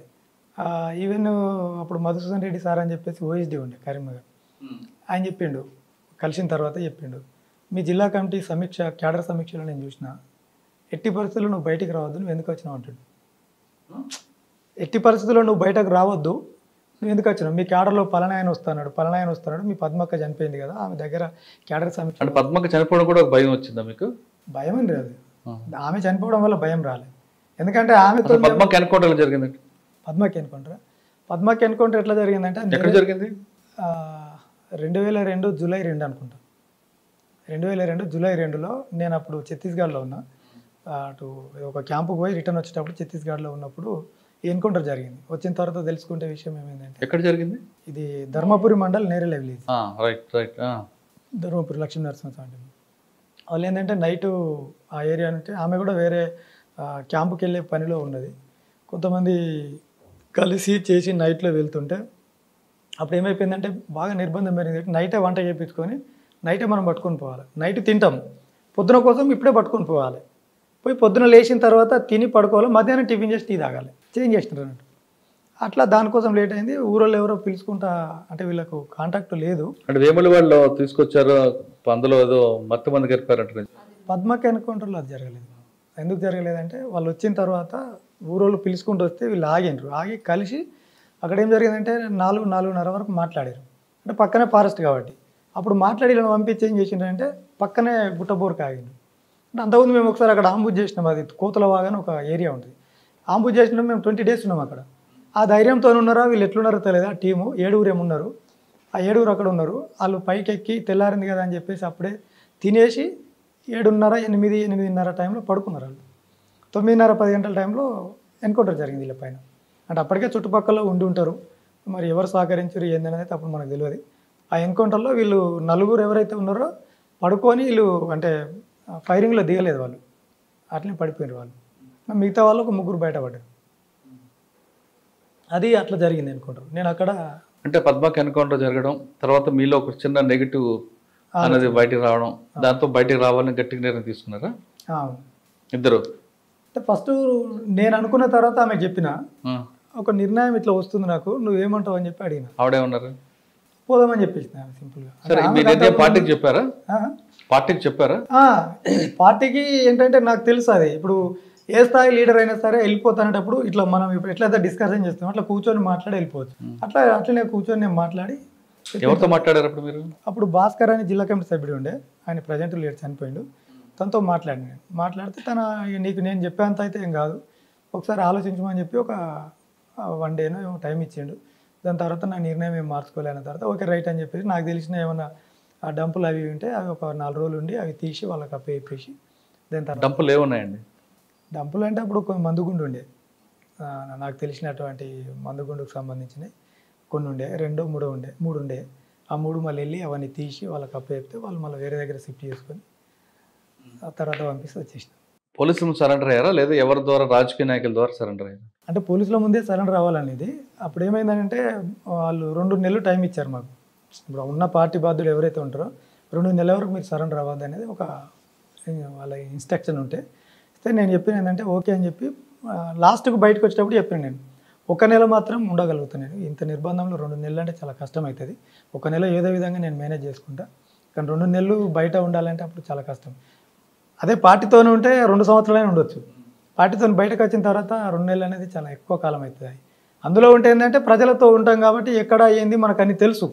2 సంవత్సరాలైనా ఇండివిజువల్గా ఉండొచ్చు, కానీ బయటకు వచ్చిన తర్వాత అది జరగదు ఇక అని చెప్తే సరే అని చెప్పారు వాళ్ళు. అట్లా ఒక 1 నెల రోజులు బంధువుల ఇళ్ళల్లో అక్కడ ఇక్కడ మా పార్టీ ఆర్గనైజేషన్ లేని ప్రాంతాలలో ఉండి ఆ తర్వాత నేను మా ఊరికి మా చిన్నమ్మ వాళ్ళ భర్త ఉంటారు చిన్నాన్న, తనను పంపించి ఆ ఊరిలో తెలిసిన లీడర్ ఉంటే ఆయన నెంబర్ తెప్పించుకొని ఫోన్ నెంబర్ అప్పుడు ఎస్టీడీతో తనతో మాట్లాడి ఆయన అప్పుడు మాకు రత్నాకర్ రావు సాబ్ అని చెప్పి మాజీ మినిస్టర్ ఉండే, అప్పటికి ఆయన మినిస్టర్ కాలేదు కానీ మాజీ ఎమ్మెల్యే ఉంటుండే ఆయన. ఆ రత్నాకర్ రావుకు ఆయన మాట్లాడిండు. నేనేమన్నా అంటే ఏం అవసరం లేదు, ఎందుకంటే జస్ట్ ఇన్ఫర్మేషన్ ఉండాలి. అప్పుడు ప్రభుత్వం ఇచ్చినటువంటి పాలసీ ప్రవీణ్ కుమార్ సార్ అక్కడ అమలు చేసిండు. ఏ అటెండర్ను మీరు వచ్చి అప్రోచ్ అయినా సరే వాళ్ళు మా దగ్గర తీసుకొస్తారు, మీకు ఎలాంటి హాని లేకుండా తీసుకుపోతాం అనేది అమలు అవుతుంది. అది కూడా ఒక నమ్మకం పెరిగింది దానిపైన. దానివల్ల ఏమైపోయిందంటే ఎందుకైనా మంచిది అని చెప్పి తినకు చెప్తే ఆ మాజీ ఎమ్మెల్యే చెప్తే ఆయన ఎస్పీ ప్రవీణ్ కుమార్ సార్కి ఒక ఫోన్ చేసి చెప్పాడు ఇట్లా వస్తాడంటే. వాళ్ళు అప్పటికి నేను బయటకు వచ్చిన అనేది లీక్ అయిపోయింది. ఈ 1 నెల రోజుల నుంచి పోలీసులు మా గురించి విస్తృతమైన ప్రయత్నాలు, మా ఇంటికి వెళ్ళి రకరకాల ఆఫీసర్లు వెళ్ళి మా నాన్నతో మాట్లాడి నీ దగ్గరికి వస్తే నా దగ్గరికే తీసుకురావాలి, నా దగ్గరికి తీసుకురా, వాళ్ళ ప్రయత్నాలు అవి జరుగుతున్నాయి. తర్వాత లోకల్ ఎస్ఐ గారు, సిఏ గారు మా దగ్గర ఒక పొలిటికల్ ఉంటే అతనికి ఫోన్ చేసి వస్తే నీకు తెలుస్తుంది కదా, వస్తే చెప్పు, కంపల్సరీ చెప్పు, మా ద్వారా మాకు కొంచెం క్రెడిబిలిటీ ఉంటుంది, మాకేదో ఉంటుంది ఎస్పీ గారి దగ్గర అని చెప్పి వాళ్ళంటే సరే అని చెప్పి నేను చెప్తాను నా దగ్గరికి వస్తా అని చెప్పిండు. ఆయనతో డిస్కషన్ చేసినప్పుడు తను కలిసి మాట్లాడినాం అన్నట్టు, ఫోన్లో మాట్లాడితే ఆయన అన్నాడు ఇట్లయితే బాగుంటుంది, లోకల్లో మనం ఎప్పుడు ఉంటావు కాబట్టి బాగుంటుంది నాకు అనిపిస్తుంది, మరి నువ్వు ఆలోచించు అని చెప్పిండు. ఓకే అన్న మీరు అన్నట్టు డన్ అని చెప్పిన తర్వాత ఆయన చెప్పిండు ఓకే సార్ తను వస్తున్నాడు మాట ఇచ్చిండి. ఎవరి దగ్గర కలిసారు మరి? ఫస్ట్ కరీంనగర్ కోర్టు ఉంటుంది, అంటే కోర్టు ముందట మా ఎస్ఐ గారు అండ్ మా సిఏ గారు ఇద్దరు లోకల్ వాళ్ళు వచ్చి వాళ్ళ బండిలో కరీంనగర్ కోర్టు దగ్గర కలిసాం, డైరెక్ట్ టౌన్లో కలిసి అక్కడ నుంచి ఇమీడియట్లీ ఎస్పీ ఆఫీస్కి వెళ్ళిపోయాను. ప్రవీణ్ కుమార్ గారు ఎస్పీ ఉన్నప్పుడు ఈ వెనకాల మా అక్క ఉన్నది, మా అన్న ఉన్నాడు, అంటే వాళ్ళు ఎంబడి వచ్చారు, మా చిన్న అన్న వాళ్ళు కొంతమంది ఒక 5-6 వచ్చారు, ప్లస్ ఊరు నుంచి వీళ్ళు ఒక 2 లీడర్లు వచ్చారు. అంటే అదే రోజు చూపించారా మీకు సరెండర్? సరెండర్ అదే రోజు అధికారికంగా చూపించలేదు, బట్ చెప్పారు, ప్రచారం చేశారు, తెల్లారి పేపర్లో వచ్చింది. ఓకే, ప్రభుత్వం ఇవ్వాల్సిన మనీ ఇచ్చిందా మీకు? ఇచ్చింది. అప్పుడు నాకు 2 లక్షల రివార్డు ఉండే. ఆమె డిప్యూటీ కమాండర్ అని చెప్పలేదు, ఆమె చెప్తే ఏంటంటే 50,000 ఉండే, దళసభ్యురాలు అని చెప్తే 20,000 ఇచ్చారు. అలా సరెండర్ అయిన తర్వాత మరి మీ జీవన విధానాలు కొనసాగ, ఎందుకంటే 2 లక్షలు మీ దగ్గర 50,000, 2.5 లక్షలు అంతకు మించి ఏం లేదు, 220. అవును, మీరు పార్టీ నుంచి మూటలు పట్టుకొచ్చే మనస్తత్వం కాదు, పార్టీ అది కాదు, అది రాజకీయ పార్టీ కాదు. ఒకటి మూడో విషయం ఏంటంటే పార్టీ సిద్ధాంతం ఏంటంటే ప్రజల కోసం వచ్చిన నిధులు కూడా వనరులు ప్రజల కోసం కష్టపడాలి తప్ప వ్యక్తిగత ఖర్చుల కోసం వాడరు. మీరు తీసుకొచ్చింది ఏం ఉండదు, మీరు అక్కడ లోపల నుంచి బయటకు వచ్చేది మీ డిసిప్లైన్, ఆ సిద్ధాంతాలు, ఆ నిజాయితీ, నమ్మకం, ఆ నిబద్ధతతో బయటకు వస్తారు తప్ప కట్టలు కట్టుకొని రారు మీరు. మరి 2,20,000 రూపాయలతో ఈ కుటుంబం ఎలా సాగుతుంది? అంటే ఇప్పుడు ఏమైందంటే ఫస్ట్ ఒక 5,000 ఇచ్చారు తక్షణ సాయం కింద. ఆ 5,000 మాకు ఏదో 1-2 బట్టలు కొనుక్కోవడానికి, కొద్ది రోజులు బతకడానికి పనిచేసింది. మేము ఎవరింటికి రిలేటివ్స్కి పోయినా వీళ్ళింటికి పోయినా కొన్ని బియ్యము, కొన్ని పప్పులు, ఏదో వాళ్ళు తోసింది పెట్టడం, దాంతో మేము ఒక 6 months వరకు కొనసాగాం. ఈ డబ్బులు ఇమ్మీడియట్లీ ఏం రాలేదు, అది ఒక 2 సంవత్సరాలు ఏదో టైం తీసుకున్నాం, 2-3 సంవత్సరాలు టైం తీసుకున్నాం. తీసుకున్నది 2 సంవత్సరాలు అనుకుంటా, 1.5-2 సంవత్సరాల మధ్యలో వచ్చింది. అంటే మాకన్నా సీనియర్లకు కూడా రాలేదు అప్పటికి, అంటే మాకే వచ్చింది. అదే పాలసీ మ్యాటర్ కాబట్టి లేట్ అవుతుంది. అంటే ఇప్పుడు మాకన్నా ముందు వచ్చిన వాళ్ళు కూడా ఉన్నారు, వాళ్ళకి ఇవ్వకుండా మాకు కూడా తొందరగానే వచ్చింది. అప్పుడు ఏం చేసిన అంటే నేను ఖాళీగా ఉంటూ మా చక్కెర ఫ్యాక్టరీ ఏదైతే ఉందో దాంట్లో డైలీ కూలీగా టెంపరవరీ ఉంటుంది అన్నాడు, 50 రూపాయలు కూలీ వెళ్ళాను నేను. ఎన్ని రోజులు అంటే ఒక 20 రోజులు ఏదో వెళ్ళాను నేను, ఒక 4 రోజులు ఏమి వెళ్ళిన. అప్పుడు దానికి స్టార్టింగ్ బిఫోర్ అంతా కూడా వర్క్ జరుగుతుంది, సర్వీసింగ్ జరుగుతుంది, మిషనరీస్ అంతా కూడా. నేను ఎలక్ట్రికల్ డిపార్ట్మెంట్, ఆ ఎలక్ట్రికల్ దాన్ని ఏమంటారు, ఆ డిపార్ట్మెంట్ సెక్షన్ ఉంటుంది. ఇలా చేసిన తర్వాత వీళ్ళ ఇంటికి వెళ్ళినాం. ఇలా భూపాలపల్లి మాది ఇక్కడ కదా. వెళ్ళిన తర్వాత వాళ్ళ ఇంటికి వెళ్ళి ఒక దసరా టైంలో అనుకుంటా అక్కడ వెళ్ళిన తర్వాత ఒక 1 వారం రోజులు ఉన్నాం. ఇక వచ్చిన తర్వాత ఎప్పుడు వీళ్ళ ఇంటి కూడా ఉన్నది లేదు కాబట్టి ఒక 1 వీక్ ఉన్న తర్వాత వీళ్ళు అన్నయ్య వాళ్ళు ఏదో ఫంక్షన్ చేసుకుంటాం, ఇంకో 1 వారం అవుతుంది, మళ్ళీ మీకు అప్పుడు ఫోన్లు అదంతా లేదు, మళ్ళీ వాళ్ళు రావాలి మీకు, అది అయిపోయినాక చూసుకుంటూ ఒక 15 days గడిచిపోయింది. మళ్ళీ రిటర్న్ వచ్చిన. మళ్ళీ నేను ఆ ప్లేస్కి వెళ్ళాలంటే నాకు మొమాటం అయింది, వాళ్ళు ఉంచుతారో తీసేస్తారో, ఇన్ని రోజులు నాకు తెలియదు కదా అంత వాతావరణం, చిన్న వయసు అంతా కూడా అంటే పెరుగుతున్న సమయం అంతా అక్కడే. అప్పుడు నాకు ఎవరైతే ఉన్నారో మా ఒకతను లీడర్ ఉంటాడు బుచ్చిరెడ్డి అని చెప్పి, ఆయన అందులో పెట్టించింది నాకు. ఆయన అప్పటికి సైట్ గవర్నమెంట్ తరఫున చెరుకులో కొంత అంత పరిచయాలు ఉంటాయి కాబట్టి పెట్టించిండు. మళ్ళీ నేను తన దగ్గరికి వెళ్ళి అన్న మరి వాళ్ళు తీసేసిండ్రు మళ్ళీ పెట్టి అని నేను రిక్వెస్ట్ చేస్తే ఈయనకి ఒకసారి ఇప్పించిన, ఈ మళ్ళీ ఎందుకు ఊడగొట్టుకున్నాడు అనేది ఇక్కడ వస్తుంది అని చెప్పేసి సరే అని చెప్పేసి నేను అక్కడ ఆగిన తర్వాత అన్లోడింగ్ ఉంటుంది, ఈ లోడ్స్ వస్తాయి కదా చెరుకు బండ్లు ట్రాక్టర్లు, ఆ అన్లోడింగ్ సెక్షన్ దగ్గర అవసరం ఉంది అంటే మా ఊరు టెండర్ పట్టుకుని అక్కడ వెళ్ళాను. అక్కడ పని చేస్తే ఎట్లా పని చేసిన అంటే 8 గంటలు 3 shift కదా. ఒక్క నెల కరెక్ట్ పని చేసినాం, నెల 5 రోజులు పని చేసినాం, క్లోజ్ అది సీజన్ క్లోజ్ అయిపోతే బయటికి రావాల్సిందే. నాతో పనిచేసిన వాళ్ళు 1600 1500 తీసుకుంటే నేను 2700 తీసుకున్నాను. కారణం ఏంటంటే నేను డే అండ్ నైట్ 2 డ్యూటీ చేసిన. మా ముందు షిఫ్ట్ వాళ్ళు, మా వెనకాల వచ్చే షిఫ్ట్ వాళ్ళు ఉంటారు. ఎంతకాలం పనిచేస్తారు అక్కడ? అక్కడ ఒక నెల 15 రోజులు అంతే. తర్వాత బయటకు వచ్చిన తర్వాత చికెన్ సెంటర్ పెట్టుకున్నాం. ఊర్లో 4 చికెన్ సెంటర్లు ఉండే. అప్పుడు ఒకైనా దుబాయ్ పోయిండు, ఒకైనా యాక్సిడెంట్ అయింది, ఇంకొక ఆయన వెళ్ళిండు, ఒకటే ఉంది పెట్టుకో అని తెలిసిన వాళ్ళు అందరూ ప్రోత్సహిస్తే పెట్టిన. 3 నెలలు పెట్టిన. ఆ మార్కెట్లో ఏమంటాం ఆ పోటీతత్వం అదంతా ఆ జిమ్ముకులు చేయడం రాకపోతే ఫస్ట్ నెల 3 క్వింటాల చికెన్ అంటే నేను కొట్టుకొచ్చి అది ఉంటుంది కదా కొనుక్కొచ్చి, నెల తగ్గిపోయింది అది. ఇక వద్దు అని చెప్పేసి అది బంద్ చేసి తర్వాత ఒక ట్రావెలింగ్ బిజినెస్ ఉంటుంది మా ఏరియాలో, బాగా గలుపుపోతారు అంత కార్మికులంతా కూడా లేబర్. ఇప్పుడు ఏం చేస్తున్నారు మరి? ప్రజెంట్ నేను ఒక ప్రముఖ రియల్ ఎస్టేట్ సంస్థలో పనిచేస్తున్నాను ఇక్కడ. ఇంట్లోనా? ఇవిడ జాబా? అంటే ఆమె ఏంటంటే ఆమె టైలరింగ్ చేసుకునేది, టైలరింగ్ కూడా నేర్పించిన. ఆమె కొంత ఊర్లో ఉన్నప్పుడు టైలరింగ్ వచ్చేది, దాని తర్వాత వచ్చిన తర్వాత మెట్పల్లి టౌన్లో టైలరింగ్ పంపించి నేర్చుకుంటే ఆమె అక్కడికి వెళ్ళిన తర్వాత అమ్మతో నేను నేర్పే, అమ్మ ఏజుడు అమ్మతో మేము ఇట్లా అని చెప్పగానే ఆమె జాలితోటి పైసలు అందరికీ 2000 తీసుకుంటే మాకు 1000 రూపాయలు తీసుకున్నది. తర్వాత ఈ గిరాకీ వేరే వాళ్ళ బ్లౌజులు కూడా తీసుకెళ్తారు కదా, ట్రైనింగ్ వచ్చేంత వరకు వాళ్ళు పైసలు తిరిగి ఇవ్వరు. ఈమె 2 తీసుకుపోతే ఒకటి వాళ్ళు ఉంచుకొని ఒకటి ఈమెకి ఇవ్వడం, బస్ ఛార్జీలకు అయితే బిడ్డ తీసుకోవాలి. అంటే ఇప్పుడు మీరు రియల్ ఎస్టేట్ బిజినెస్ లో వాళ్ళ దగ్గర జాబ్ చేస్తున్నారా? జాబ్ చేస్తాను. ఏం చేస్తుంటారు? Sales marketing. సేల్స్లో నేను ఒక సేల్స్ మార్కెటింగ్ మేనేజర్గా నేను పనిచేస్తున్నాను. సాధారణంగా మాజీ నక్సలైట్లు అందరూ కూడా రియల్ ఎస్టేట్ వ్యాపారం చేస్తుంటారు, లేదా మీరు అన్నట్లుగా రియల్ ఎస్టేట్ కంపెనీలో పనిచేస్తూ బెదిరింపులు పాల్పడుతుంటారు అంటే వార్తలు వస్తుంటాయి. మరి బెదిరింపులు పాల్పడుతుంటారా లేదా రియల్గా పనిచేసుకుంటూ మీ కుటుంబాన్ని ముందుకు తీసుకెళ్తున్నారు? అయితే మీరు మంచి ప్రశ్న అడిగింది సార్ ఇది, ఎందుకంటే చాలా చాలా అద్భుతమైన ప్రశ్న ఇది. ఈ ప్రశ్న ముందు అడిగినవన్నీ మంచివి కావా? లే అంటే అన్నిటికెళ్ళి ఇప్పుడు ఏంటంటే ఇప్పుడు ప్రజెంట్ జీవన విధానంలో ఉన్నదానికి మీరు అడిగారు కాబట్టి అది గతం జరిగిపోయింది, ఇప్పుడు దాని గురించి మర్చిపోయిన అది రాదు కూడా. అది ఇక్కడ ఏంటంటే సార్, అంటే మీరు అన్నట్టుగా కొంతమంది వ్యక్తులు ఆ రియల్ ఎస్టేట్ వ్యాపారంలో ఇలాంటివి చేసిన వాళ్ళు 1-2 వేల మీద లెక్క పెట్టే విధంగా ఉన్నారు. కానీ పర్ఫెక్ట్ నేను ఆలోచించింది ఏంటంటే, ఎప్పుడైతే నేను బయటకు వచ్చేటప్పుడు ప్రవీణ్ కుమార్ సార్ నాతో కరెక్ట్ 1 year తర్వాత నన్ను కలిసిండు sir face to face. 1 year దాకా నన్ను కలవలేదు. ఓఎస్డి సాబ్ మాట్లాడిండు, తర్వాత డిఎస్పీ సిఐలు వీళ్ళు కలిసి మాట్లాడారు. వాళ్ళు కూడా ఎప్పుడు నాకు ఇబ్బంది పెట్టలేరు, ఏం చేసుకుంటున్నావు ఏం పని. ఆడ కూడా పాట పాడించుకున్నారు ఇద్దరితోటి, నువ్వు ఈడ దొరుకుతుంటే ఆడ దొరుకుతుంటే నువ్వు దుమ్ము మీటింగ్లు పెట్టినావు అనేసి. ఏ పాట పాడించుకున్నారు? ఫస్ట్ పాడిందే వాడాను, జన్మది అదే వాడాను. సారు ఎస్ఐ భార్య గారు నీ పాట వింటే నాకు కూడా జైన్ కావాలనిపిస్తుంది అని అంటే, ఇక సార్ ఉండి అమ్మ వద్దొద్దు మళ్ళీ వాడదు. ఇక ఎవరు ఎస్ఐ ఎవరు? ప్రభాకర్ సార్ ఉన్నారు, ఇప్పుడు హైదరాబాద్ షిఫ్ట్ అయ్యింది, రిటైర్ అయ్యింది డిఎస్పీ. ఆయన భార్య అందా? బాగున్నారు సార్, అంటే ఏం టార్చర్ పెట్టడం కానీ ఇబ్బంది పెట్టడం కానీ. బస్సు రెడ్డి గారు ఏమన్నారు? బస్సు రెడ్డి గారు మాట్లాడినరు, ఏం ఇబ్బంది ఏం పెట్టలే. వీళ్ళంతా మాట్లాడుతూ వెళ్ళిపోతున్నారు. సరే, మీరు సబ్జెక్ట్ పక్కదో పడుతుంది. సంవత్సరం తర్వాత ప్రవీణ్ కుమార్ గారు కలిశారు. అవును, కలిసినప్పుడు దాదాపు 2:30-3 గంటలు కూర్చున్నాం. ఇద్దరమే కూర్చున్నాం ఆఫీస్లో కరీంనగర్లో. కొంచెం చాలా డిస్కషన్ జరిగింది సార్తో మాట్లాడినప్పుడు. సార్ లాస్ట్కి చివర్లో చెప్పింది ఏంటంటే, ఒకటే అర్జున్, నాకు నమ్మకం ఉంది నీ పైన. నువ్వు నెక్స్ట్ మళ్ళీ అంటే మీరు పల్లెటూరులో ఉంటున్నారు కాబట్టి నువ్వు ఎక్కడ ఉంటావు అని అడిగారు. నాకు పట్టణాలు అనేది తెలియదు, ఎక్కడ ఏం చేస్తామో కూడా తెలియదు కాబట్టి, లేదు నేను మా ఊర్లో బతుకుతా సార్ అని చెప్పిన. సరే, నైట్ వాళ్ళు తిరుగుతూ ఉంటారు, చేస్తుంటారు. వాళ్ళు మీ ఇంటికి వచ్చి నువ్వు ఎలా ఉన్నావు, ఆరోగ్యం ఎలా ఉంది, ఏం పని చేస్తున్నావు అడగొచ్చు వాళ్ళు. ఎందుకంటే మీరు పాతగా కలిసి పనిచేసిన మర్యాద వల్ల అది నీ తప్పు కాదు. కానీ వాళ్ళు రమ్మన్నారని మళ్ళీ నువ్వు వెళ్ళిపోయి కలవడం చేయడం లాంటివి చేయద్దు అంటే నేను ఒకటే చెప్పాను, సార్ నేను మీకు మాట ఇస్తున్నా సార్, మీరు చూస్తారు సార్, అది నేను దానికి ఏం చెప్పలేను, ఇప్పుడు నా జీవన విధానం ఎట్లుంటుందని మీరే చూస్తారు సార్ అని చెప్పిన. ఓకే, వెరీ గుడ్ అని చెప్పారు. ఇప్పటికీ నేను ఏ రోజు కూడా నన్ను వాళ్ళు ఏదో ఇస్తులో పిలిపించింది లేదు, నేను నాకు ప్రాబ్లం ఉంది సార్ నాకు హెల్ప్ చేయండి అని కూడా తీసుకునేంత స్థాయికి వెళ్ళలేదు.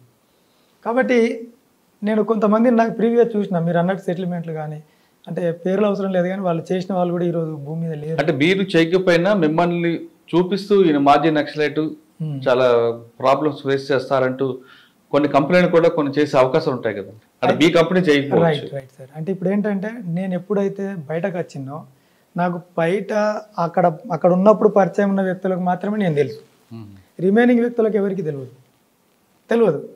మా కంపెనీలో అసలే తెలియదు, హైదరాబాద్లో తెలియదు. అంటే రీసెంట్గా మాకు టీంలు ఉంటాయి, మా టీమ్ హెడ్ ఉంటాడు రమేష్ నాయక్ అని చెప్పేసి, ఆయన నాకు ఆదర్శం ఇక్కడ పనిచేయడానికి. ఎందుకంటే ఆయన 8 కోట్ల రూపాయలు ప్రజలకు సాయం చేసిన, ఆయన సంపాదించిన దాంట్లో. సరే, ఆయన ఒక ట్రస్ట్ పెట్టి చేసుకుంటున్నాడు. అప్పుడు ఆయనకు నా విషయం తెలిసిన తర్వాత మొన్న రీసెంట్గా కరీంనగర్లో ఒక ప్రోగ్రామ్ జరిగింది మా కంపెనీ తరఫున, దానిలో మాట్లాడమని చెప్పిండు ఆయన. నువ్వు మాట్లాడు, నీ గతం ఏందనేది నువ్వు మాట్లాడు, ఏం కాదని చెప్తే మా సీఎండి సార్ ముంగట మాట్లాడితే ఆయనకు 2 సార్లు కళ్ళకు నీళ్ళు వచ్చినాయి. నేను స్టేజ్ దిగి వచ్చిన తర్వాత సీఎండి సార్ ఏమన్నాడంటే, మరి మల్లికార్జున రెడ్డి అని సార్ ఏమన్నాడంటే, రమేష్ నీ జీవితం ఏదైతే ఉందో కొన్ని లక్షల మందికి ఆదర్శం కావాలి, లక్షల మందిని ఆర్థికంగా తీర్చిదిద్దడానికి మనం ఇది చేద్దాం, నీ స్టోరీ కూడా ఒకటి మనం పుస్తకం రాద్దామని ఆయన నాకు అడిగారు. అది ఎంతవరకు అనేది చూడాలి. ఆ టైంలో తెలిసింది ఇట్లా నేనని, కానీ ఇప్పటివరకు తెలియదు. అంటే 21 సంవత్సరం అవుతున్నది, 21 సంవత్సరం వరకు ఎవరికి తెలియదు. నేను ఎక్కడ కూడా నా పాతది వాడుకోను. నేను ఏ పని చేసినా సరే నేను ప్రజెంట్ ఉన్నది ఏం చేయాలా, దాన్ని ఎట్లా ఉండాలి, ఆ పద్ధతి ప్రకారం ఉండడం వల్ల ఏమైందంటే నేను హ్యాపీగా భార్య పిల్లలతో బతుకుతూ పిల్లల్ని చదివించుకుంటూ వస్తున్నా. ఇంక ఇల్లు అయితే కట్టుకోవాలి, లైఫ్లో ఇంకా ఉంది. ఈ 2-3 ఏళ్లలో కొంత చేసి సాధించాలని ఇప్పుడైతే హ్యాపీగా ఉన్నాను. ఎందుకంటే పాప 10th వరకు చదివిస్తున్నా, బాబుకు 1,30,000 పెట్టి ఇంటర్లో చదివిస్తున్నా సంవత్సరానికి ఫీజు. అంటే ఒక కార్పొరేట్ స్కూలు, మరీ పెద్దది కాదు, పర్వాలేదు. అంటే హ్యాపీగా అయితే ఉన్నా. మీ పర్మిషన్ ఇస్తే, అంటే మీ పర్మిషన్ ద్వారా నేను ఏమనుకుంటున్నా అంటే, నాలాగా చాలామంది మా మిత్రులు బయటకు వచ్చిన వాళ్ళు ఆర్థికంగా చాలా ఇబ్బంది పడుతున్నారు. అదేవిధంగా వేరే వాళ్ళైనా సరే, ఇలా సాఫ్ట్వేర్ కావచ్చు, లేకపోతే నార్మల్గా జీతాలు, నిరుద్యోగులు చాలామంది ఉన్నారు. చాలామంది నిరుద్యోగులు ఎవరైనా కావచ్చు, అమ్మాయిలు అబ్బాయిలు చాలామంది ఉపాధి కోసం ఉన్నారు. వాళ్ళు ఎవరైనా కూడా నాకు కలిస్తే కనుక ఖచ్చితంగా ఒక 3 నెలలు కంపల్సరీ నేను ట్రైనింగ్ ఇస్తాను వాళ్ళకి. మా ఫీల్డ్లో రియల్ ఎస్టేట్కి సంబంధించిన ఫీల్డ్లో, అంటే ఇది చాలా అద్భుతమైన ప్రాజెక్టులు. మేము 100% మా కంపెనీ ఏంటంటే government approval as per RERA real estate regulatory development act ప్రకారంగా ఖచ్చితంగా DTC per HMDA municipal layout తీసుకొని పర్ఫెక్ట్ పద్ధతిలో లింక్ డాక్యుమెంట్ ఎవరు కూడా, కంపెనీ కూడా చాలా సీనియర్ కంపెనీ, అది చెప్పొచ్చో చెప్పడం నేను చెప్పట్లేదు పేరు. అలాంటి వ్యవస్థలో నేనున్నా. నేను ఆ కంపెనీలో ఆల్మోస్ట్ ఒక 8 సంవత్సరాల నుంచి పనిచేస్తున్నాను. నేను ఇప్పుడు కొన్ని ప్లాట్లు కూడా కొనుక్కున్నా, దాంట్లో పనిచేస్తూ వస్తున్న ఆదాయం వల్ల ఇంక ఇల్లు కట్టుకోలేదు. అంటే హ్యాపీగా ఉన్నా కాబట్టి వేరే వాళ్ళకు కూడా నాకు ఒక కోరిక, మనం బాగుపడుతూ చుట్టూన్న వాళ్ళని కూడా బాగుపరచాలి. అప్పుడు ఏదో చేయాలనుకున్నాం కావచ్చు, అది తప్ప ఒప్ప అది పక్కన పెడితే అది ప్రాణంతో కూడుకున్నటువంటి పని. కానీ ఈరోజు ఎలాంటి ఇబ్బంది లేకుండా, ఎలాంటి ప్రాబ్లం లేకుండా హ్యాపీగా నెలకు ఒక 50,000 నుంచి ₹1,00,000 సంపాదించుకునే అవకాశం నేను ఇతరులకు కల్పించాలనే ఉద్దేశంలో ఉన్నా. ఎవరు వచ్చినా సరే వాళ్ళని నేను ఖచ్చితంగా ట్రైన్ చేస్తా, నిలబడ్డ వాళ్ళకి ఖచ్చితంగా సాయం చేస్తా. ఇప్పుడు నాకు ఒక టీం ఉంది కంపెనీలో, టీం వాళ్ళు కూడా చాలామంది హ్యాపీగా ఉన్నారు. సూపర్ అండి. మన ఫైనల్గా చెప్పాము, బయటకు వచ్చారని చెప్తున్నట్లుగా దందాలు చేయకుండా నిజాయితీగా నీతిగా కష్టపడి ఒక కుటుంబాన్ని నడుపుకుంటున్నారు కాబట్టి నువ్వు కూడా సహకరిస్తున్నావు, చక్కగా 2 పిల్లలు హ్యాపీగా ఉన్నావు. కొంతమంది మహిళలు ఇలాంటి కష్టాలు వచ్చినప్పుడు, కష్టాలన్నీ మనిషి అందరూ కష్టాలు వస్తుంటాయి, ఆ కష్టాలు రాగానే ఏదో జరిగిపోయిందంటూ కొంతమంది ఆత్మహత్యలు చేసుకుంటుంటారు. అటువంటి వాళ్ళకి, అటువంటి ఆలోచన వచ్చిన వాళ్ళకి నువ్వు ఇచ్చే మెసేజ్ ఏంటి?